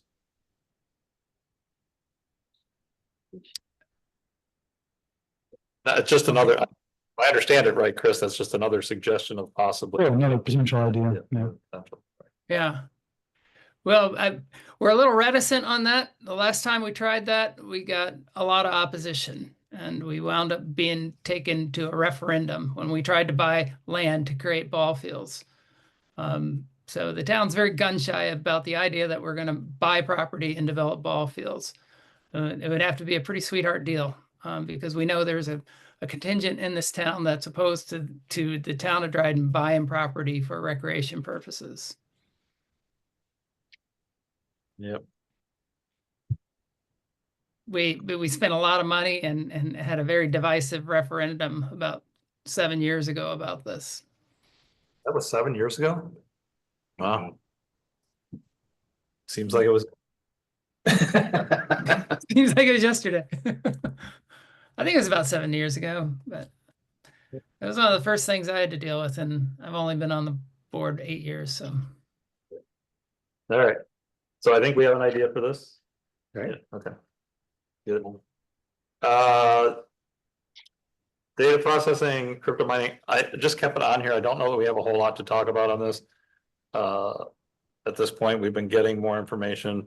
I think we do want to, you know, we, at the last meeting, we talked about possibly finding an expert or someone who can give us some more information on the technologies to help us with that, but that's all gonna, it's all gonna feed into what we do with the zoning rewrite, so we really can't do much with this until we have this special meeting and review the zoning review and all that, and try to figure out where things are gonna go beyond that. The only thing I want to, and I think we talked about it last time, was we know we're probably not gonna do the zoning rewrite as like one big swoop project. We'll probably do pieces of it at a time. And so then when we're looking at prioritization, I think this and a couple other things that we know are problematic are going to be sort of the first things that we look at addressing, because there is the 18-month moratorium that we have to deal with on the crypto mining and data centers. Yeah, Brad. I recall we were talking about maybe reaching out to Hannah Callis to give us a couple of names. Yeah. Yeah, I have reached out. I haven't gotten a response yet. Oh, so Yep. you reached out. Yep. Okay. So I plan on keeping this on the agenda, but I don't know, many months, some of these months we may not have anything to really talk about. Do we have a kind of digital file with all the stuff that's been coming in?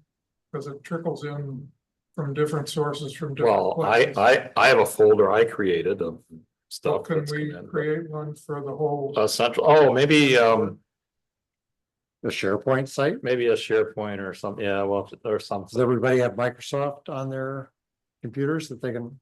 No. I mean, we could even. So Dropbox then? Yeah. We'll look at, we could do Dropbox or something. We'll look at, I think you're right. We could come up with a central place to put this stuff, yeah.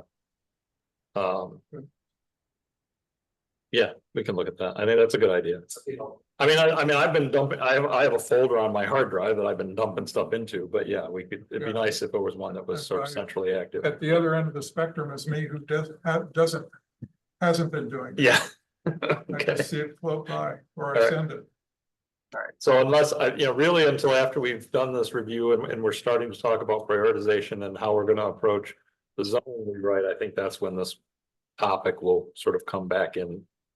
Is it'll be, part of that, but in the meantime, we were talking, we'll try to get something from Anna or somebody else to see if we can get some more. Sort of advice on what we're doing there. That's that, planning department update.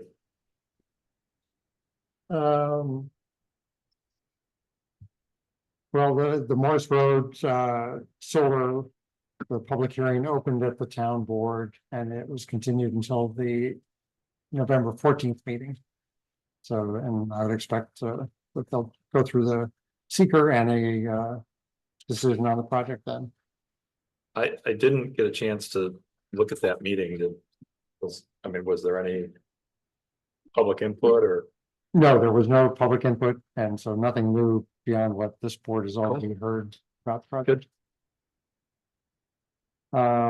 There is an offer, there's a Cornell student doing age-friendly doctoral research project on age-friendly planning. Would like to present to local planning boards, so I wonder if that's something you'd want to entertain at one of our upcoming meetings. And he could pare it down, I'm sure he's got a voluminous presentation, but if you wanted an hour or a half hour or a 20-minute, we could just scope it down to whatever. What again? Luke Kerr, he's a grad student at Cornell. He presented this, I think he was on a panel at the APA conference presenting this. So he's done his research on age-friendly planning and just has offered a for Age? training Did you to say age friendly? age friendly, yes. So like for old people. Yeah, Okay, easy Alright. way of saying it, yeah. I get it, like me. Yeah, I get it. All right, So that's an option. Rocking chairs. I'm thinking about my house and how it can be age friendly. You don't like stairs? But anyway, And then also, I just wanted to get a feel for if this board wanted to hear a potential project that is on Hanshaw Road over at Sapsucker Woods subdivision, right at the end of Cardinal Drive. It's just at the very western edge of the town. They're also at the edge of the Sapsucker Woods Sewer and Water District. So it's an 8-acre lot that is neighborhood residential. So conventionally, he could go in there and put 8 1-acre lots, but he'd like to do something more like a cluster subdivision and put a cluster of houses on the end of the sewer water facilities there. We don't allow cluster subdivisions in neighborhood residential, so I'm thinking maybe the PUD is the tool here. We used the PUD at 1061 Dryden Road. That was 6 acres. This is a larger lot. It would simply be for single family homes.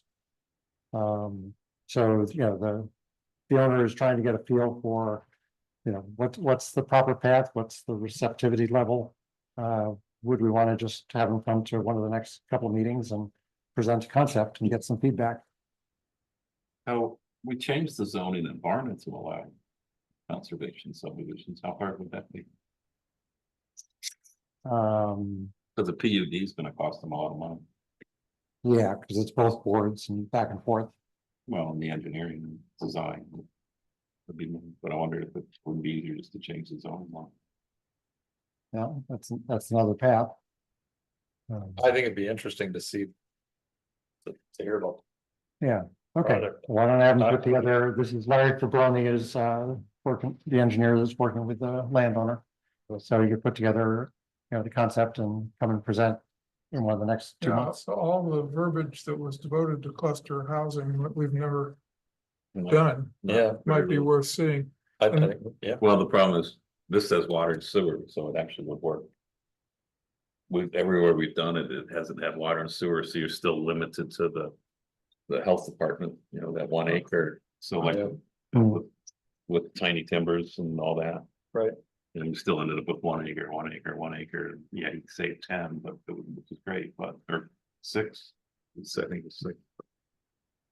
Yeah. Back to the age-related thing that was also in our comprehensive plan, and I don't remember it got back into the update, but there was interest in age-related housing, right? Yeah, universal design principles were being promoted in the update. Yeah. So here, I guess, hearing from the Cornells. Yeah, I think that'd be great. Some shortened version. Yeah, we don't want an hour. Okay. Yeah, I mean, maybe a half hour, no more than a half hour. I 2 times an think we should elevator get a training member for it too. Oh, we could Well, do an hour and there's- get a training credit for it, yeah. That potential. Yeah.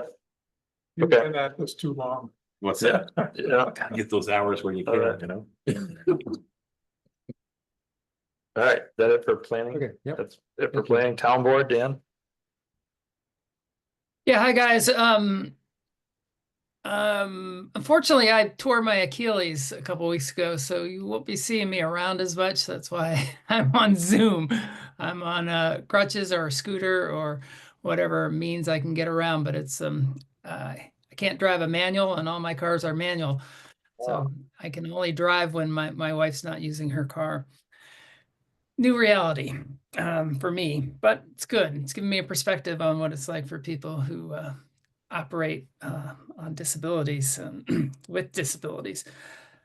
It's budget season for the town, so we're in the midst of trying to keep our rates low and meet a lot of increased demands. And it's very important for me to be sustainable in budgeting, so I don't like huge increases. And we look at what CPI is, and we try and keep ours within a reasonable ballpark of the inflation rate for the past year. But a number of our budget requests have come in much, much higher, particularly for our emergency responses, and that has to do with equipment. And we're trying to balance those. Did something unusual this year. I asked all the fire departments to come in with basically a SWOT analysis of strength, weaknesses, opportunities, and threats, and just to help them start looking a little more internally on how their mission is being met with their volunteers and their equipment and various things. And it's creating a much more interesting dialogue with our fire departments that I think has been lacking for decades. We had some progress with the Freeze Road Bridge. We finally did the environmental assessment. We went through that process at our last board meeting. Some people wondered if that would ever happen, and we should complete the EA, close it, and pass a resolution indicating that we're going on to the next step of the Freeze Road Bridge next month. So with that process completed, we'll go into a final design review and try and get that through the Federal Highway for approval. And the Route 13 bridge, pedestrian bridge, is in a similar position. They're not directly comparable because one's historic and the other isn't, but we have all our information complete up to New York State Department of Transportation for the Route 13 pedestrian bridge. And we're waiting for final approval from Federal Highway as well on that project before we can put it out to bid. So some good progress there on both those bridges. And yeah, I think that's basically what I wanted to cover. And just having we'll have a meeting tomorrow on the budget. We're having several meetings at this time, during the week, not just our regular budget meetings, but I mean, board meetings, but budget meetings in addition. So that's the stuff. All right, thank you. I got a question. So what was the board's rationale for moving housing from that? Sorry, I can't hear that. It was really muffled. Could somebody repeat that question? The town lands, how can housing were included? What was the board's rationale for moving it? Tony, could you repeat that? I can't hear that microphone. The RFP for the town lands. What was the rationale for removing housing? Oh, so it came, one of our consultants that were interested in the RFP did a deep dive into the wetlands map and discovered that really only 7 acres of that entire parcel are developable in terms of access. And so we simply do not have roadway access to parts of that property for development. And they basically our RFP was flawed, and we had to reissue the RFP and downsize the range of things that we were interested in seeing developed because there are only 7 to 8 acres that are accessible that can be developed. And the priority has always been for recreation fields. We've talked about this for years. We've made commitments to a number of people interested in that. That would be the first thing we look at for this property. There just isn't enough space to do ball fields and housing. Additionally, we know that we can develop ball fields. We're not sure if we have a model that will work for a developer with housing. That was additional thing that the board took into consideration. When you have the same issues with recreation, like parking lot, all that fill that's gonna have to come in, road access, sidewalks, lighting, that cost. Like, isn't that the same issue for putting rec there? 7 acres isn't much for fields. What about restoration? 7 acres will fit quite a few fields. We're only looking for, 1 or 2 soccer fields, 1 or 2 like field hockey, softball. Some of these could be multi-use. And then the access would come through the town access point on, the town entrance or from the DPW. I'm not sure which one we'll prefer for that. But there simply isn't a way to get to other parts of the land without disturbing wetlands, and we're not going to do that.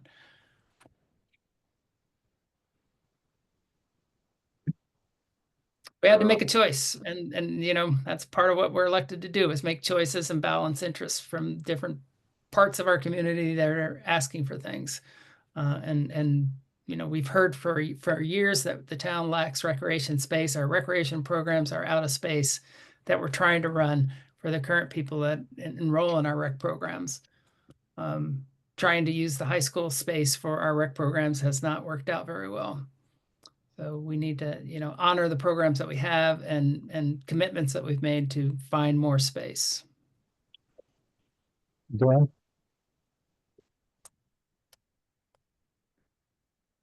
Glenn?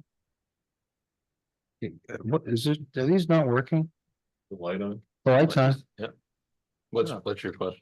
Well, my question is, I heard from somebody, when we were discussing this, that there were lands, and I don't know this person, behind school in Freeville that could be appropriate for playing field. I don't know. Does the town own land behind the school in Freeville, Dan? No, not to my knowledge. Maybe Okay. what's the source of that info? Yeah. That would be a great location, somewhere around Freeville or Etna. If we could get some property donated, that would be fantastic. Just, Yeah. that's, I guess, the question. The town doesn't have any land there. They'd have to find something else. Well, I don't. Does it have to be on town-owned land? I mean, like Dan just said, it could be donated or somehow. Well, the issue is that the town 7 years ago tried to buy some land for recreation and it got forced to referendum and voted down. So people didn't want to spend money on land for recreation. And it's a big thing, and maybe there's something behind. Yep. Yep. It's possible. Maybe. Maybe. Yeah. It's not so slowly.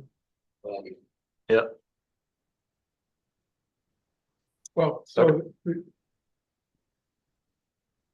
it sounds like, Brad, you're suggesting that the town board negotiate with the school district to get Approach the them. land.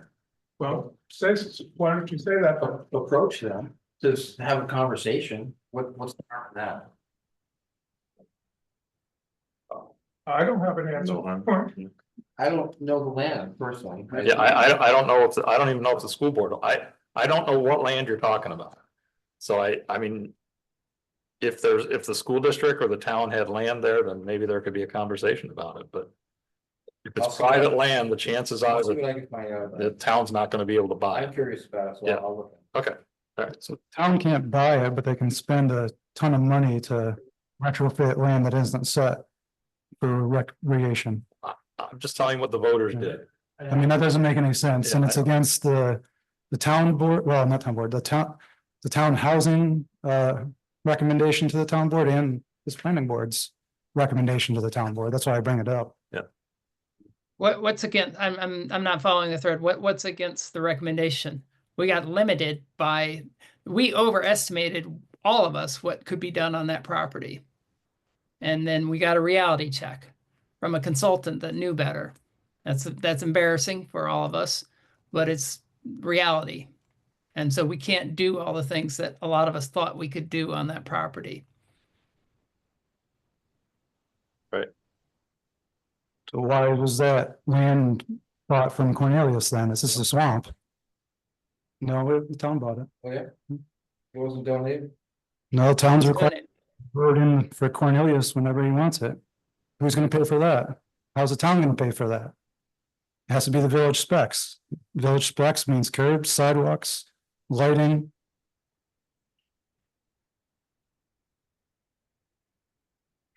The town. I'm board not can- sure what the question is here. Maybe this should be taken up at the next meeting where the two of you could actually hear it. Yeah. Okay. All right, I'm gonna skip minutes for a moment. The zoning audit review meeting. Most people were available. on October 29th at 6:30, I believe is when we have that. Was at the time? October 29th, 6:30. Do we have a space here? Yeah, the core room is available that night. This room is? Yep. Okay, so it'll be here. That's Tuesday. Oh, well, yes, it's a Tuesday. Yep. It's a Tuesday, it'll be here. We will have Zoom running, so if people want to join it via Zoom, they'll be able to do that too. And that's a question. Now, Nan is gonna be on Zoom. Do we want to make everybody The whole on meeting Zoom? Or do you want to have the board meeting here with her up on the screen? What are people's preference? It might be cleaner to have it be just all Zoom, so All it's Zoom. a hybrid. Yeah. Okay. So it's gonna be a full Zoom meeting. That way we're all kind of on the same level. Yeah, Yeah, yeah, I'm fine with it. yeah, we can raise the big paddle hand. So it'll be October 29th, 6:30 on Zoom. Yeah. Sold. Zoom, okay. All right. meeting- Is she preparing an agenda for that? Meeting? You certainly can. I'm unclear on what we hope to accomplish. I and- thought it was to address questions we would have. Okay. Should we get our questions to her before the meeting? Maybe, Okay, Might be send them to good. you, You could. or send them to Ray, It seems. Yeah. to me- we'll take the- send them to somebody, so they batch them in. I don't. It's just I next don't know. Tuesday, so It's just next Tuesday. We don't have a lot of time. But wouldn't she like to have the questions? It would be nice. it'll be most productive, yeah. So if we got them to you, it'd be Monday morning. Sunday night, Mhm. okay. Yeah. At least she'd have a handful. to Yeah, look yeah, at. she could, Okay. she could look at those. That gives her a I day, mean, gives her 2 days to look at it. Yeah, So, Joe. I'm sorry, Joe, go ahead. Well, I was just gonna reiterate John's suggestion that there be some kind of an agenda. Yeah. Because we're awfully good at just firing away, free fire, and sometimes it gets hard to follow what's going on. so the agenda, I guess I'm unclear as to what the agenda should be. You would just roll Maybe that. what parts of the report, go ahead, Jim. So, based on Tony, what you just said, she wants to hear our questions. Is it a fair statement then to say the goal of the meeting is to clear up any questions that we have that need to be addressed in her report so that she can issue a final? Is that what we're doing? I mean. Is this a final? Yeah. And It could be, Yeah. tweaks a little bit based on questions if there were tweaked, yeah, things. yeah. I mean, it's basically a 99% document, but I'm sure she'd be willing to. I mean, the next, Right. the I next. mean, I guess my question is, were we expecting her to do a presentation on the report? Or, we've had the report, we have the report, is it? I guess what does the board want? What do you want to see? What I was hoping to see, clearly, if folks have questions about what she wrote, those need to come out so yeah. that she can issue a final. Right. For this phase of work. Mhm. There were a variety of topics that she brought up in the report. Some of them were big, like, do we want to start from scratch with the zoning update, or do we want to see if we can edit the one that we have? Right. There were broad structural questions like that, and then a whole bunch of things that were smaller than that. We've talked about a phased approach. What would that look like? At some point, we need to figure out what we're going to do next. Right. And I guess I was hoping that that would be one of the things that we talk about. What to do And next. in particular, from Nan's viewpoint, what does she think we should do next? She's done lots of these things. I'd very much like to hear that. We could ask her to do that. And what are the key decisions that we need to make in order to get to that point where we know what we're gonna do next? And I think she probably has some ideas about that. So in addition to just a Q&A, I would hope that we could at least start to make a dent on the putting some structure on what's the next step. So the agenda item might be her recommendations for next steps. or- What is it, sorry, what is it saying in RFP, what is expected of her, is a presentation part of her deliverable? Yes, getting back to the board and Why don't we just call this presentation, not questions we want, and follow up later on too? Well, but didn't she do, she did a presentation already at one of our meetings, right? not It wasn't really, no, it was a very brief summary. Yeah. So, Yeah, okay. so I'd say, but this may be one cut at the apple, so we want to make it the most productive. So I'd say Right. you want to get as much critique of the audit as possible. So that the next piece is I a, got here, and then that will help us all formulate questions. Rather than just inundate her with questions at the 11th hour. Okay, yeah, that's probably true. Yeah. Just do a presentation. Yeah, let's hear from her, that'll help us think about it. okay, but I'm not sure how many times she's going to come back. Yeah, Only that's. one that's the- time in the yes. contract. Call this her presentation, she's fulfilled it, and if we have some outstanding questions, you know, she might be able to next later. Is she ready for that? That's the other question. Well, if she's not, we should give her more time, Yeah, yeah. All right. so maybe we check with her. Okay, we're gonna ask her what her idea of the agenda is and then try and incorporate some of the ideas I just heard from John. And we scheduled a 2 hour, well, I think we scheduled 2 hours, right? Yeah. Yeah, so we scheduled a 2 hour meeting. So I mean, she could spend an hour or so. You know, doing a presentation on what she did and then. And then, We reserve time. so yeah, okay. All right, And we should also keep in mind that if we need work from her that's beyond the scope of this phase one, we can modify the agreement and add it. Yeah. And I think one way or another, we're gonna have to pay her more money, right? So, Pay her. yeah. I mean, remember how. well, because really the scope of the RFP was, Much like Yeah, any of the other bidders. and really the scope of this was to just do an audit and tell us what was wrong, what was right or wrong with our zoning, right? I mean, it wasn't. I'm not, I guess, John, I don't know, was a recommendation of what the next steps are, was that part No. of that? No, Or that wasn't, no, I mean, clearly, yeah, I'm thinking she's done. that's, I am too, yeah. that's- Yeah, that's and it. that any additional scope we add will be extra work. Right, Yeah, and clearly we need her help figuring out what the next steps are gonna be. Right. We need to do that together with her, and I think we're gonna have to pay her for it. right, And so. Makes sense. I think it's fine to have a presentation. Yeah. To her to go over the work that she did. And part of that would be for her to tell us, so, here are the first things you guys need to be thinking about, to help. For her to help us figure out how we proceed, right. because I think she probably knows. Yeah, but we get here about her thought process in developing this, Yeah. you know, get into her climate to her brain a little bit, and then also get her thoughts on, what's next. Okay, So what's the town's process for changing the zoning code itself? Do we propose the change and then, the I town guess board who- adopts it. okay, the board adopts it, okay. Public yeah, hearing. yeah. And It's all done through local law. So Okay, generally what's happened, yeah, the town, the planning board will usually develop the recommendations. And then the town board adopts them after public hearings and all that. We should probably have a public hearing ourselves. Correct. To weed it out first. So there's a lot to it, right? But it's a lot of work for us. And that's, the idea here.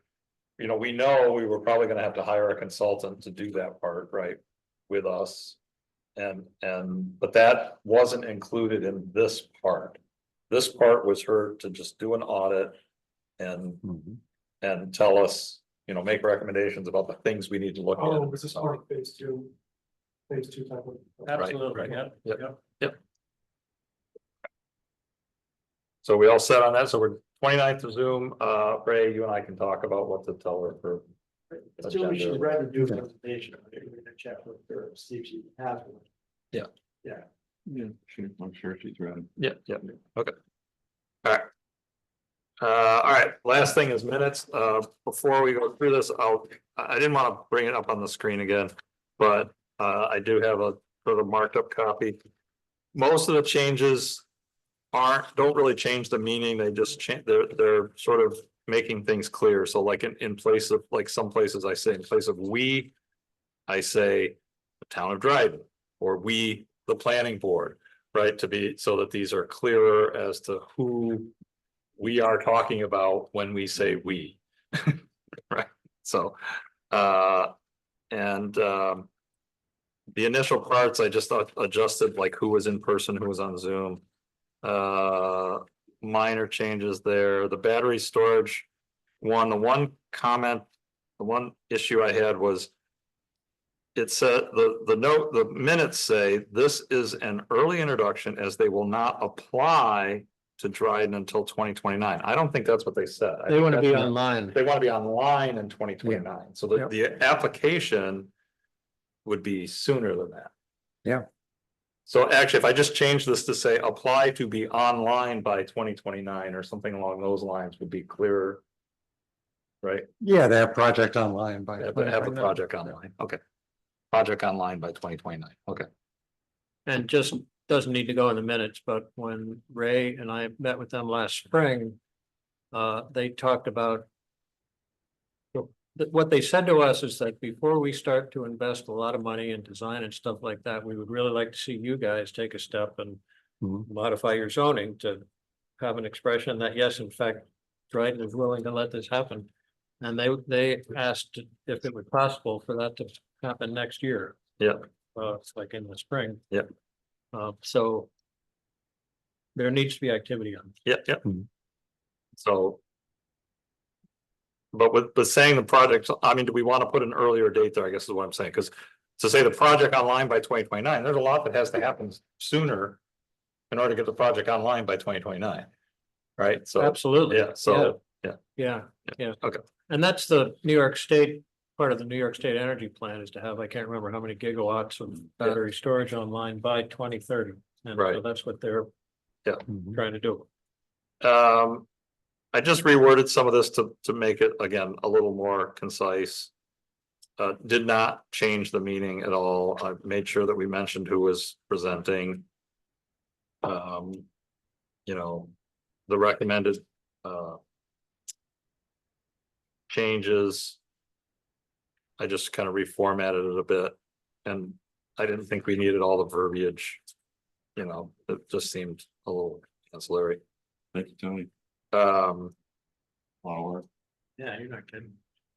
zoning audit, again, same thing, not really changing the meaning, but just making things clearer. The one. I mean, I don't see anything, most of this is all.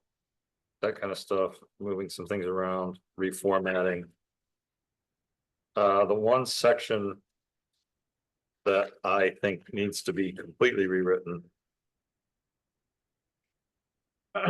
Is Dan's update on EMS, the way this came out of the AI piece, it makes no sense at all.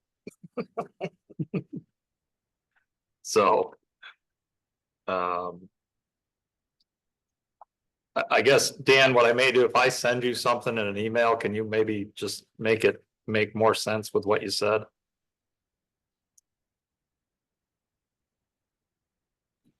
Sorry, to find my mute button. Yes, absolutely. Feel free to send that and I'll fix it up pretty. It's quoting what you said, so if I just send you this block and say, make it say. What you actually said, because it's just the way the way the captioning picked it up, the way Zoom translated it or transcribed it, it makes no sense. So I'll move that we adopt these next month. Adopt these next month, okay. Okay, thanks. That's fine, and I'll just send that. The other thing I want to mention is I'm asking questions to Bambi. I work with too many Brandies. Bambi and I sent something to Bambi and Joy and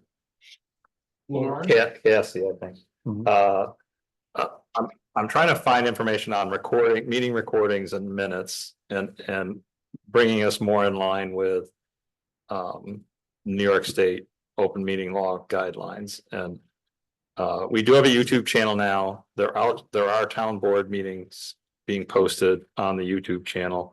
I've asked the question about when Bambi's out. I think she's out this week, right? Yeah, but Cassie, I think instituted that going to YouTube with Okay. the planning, with the town board meetings. So I'm trying to get the meetings, our meetings onto the YouTube channel so that we can get them.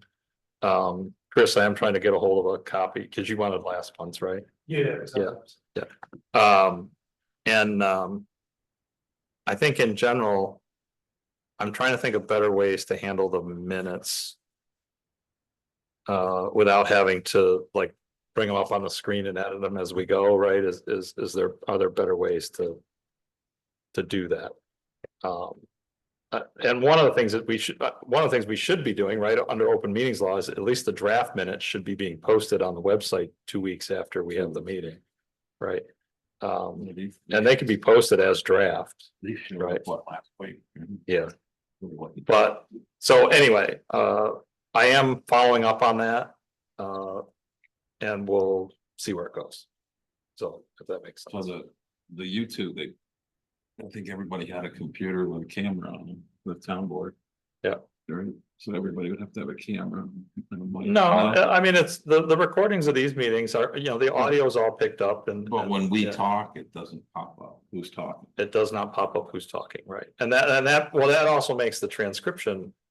Well, a little difficult because, and that's what's happening anyway, because all these microphones are feeding through the same feed. So as far as Zoom knows, somebody on the board said Right. this, right? It So, doesn't, yeah. yeah. So Joy has to, when she updates those, she has to say who it was that was actually talking because And Zoom isn't doing that. And to effectively put it on YouTube, you'd have to either mic it with a name or. No. You might want to consult with the town board associations statewide as to what they do. They're facing the same problems now at this point, I would think. And sometimes I question the necessity of trying to identify that Wilson said this and somebody else said that. In the recordings, you don't have to. When it doesn't get to a decision or it doesn't.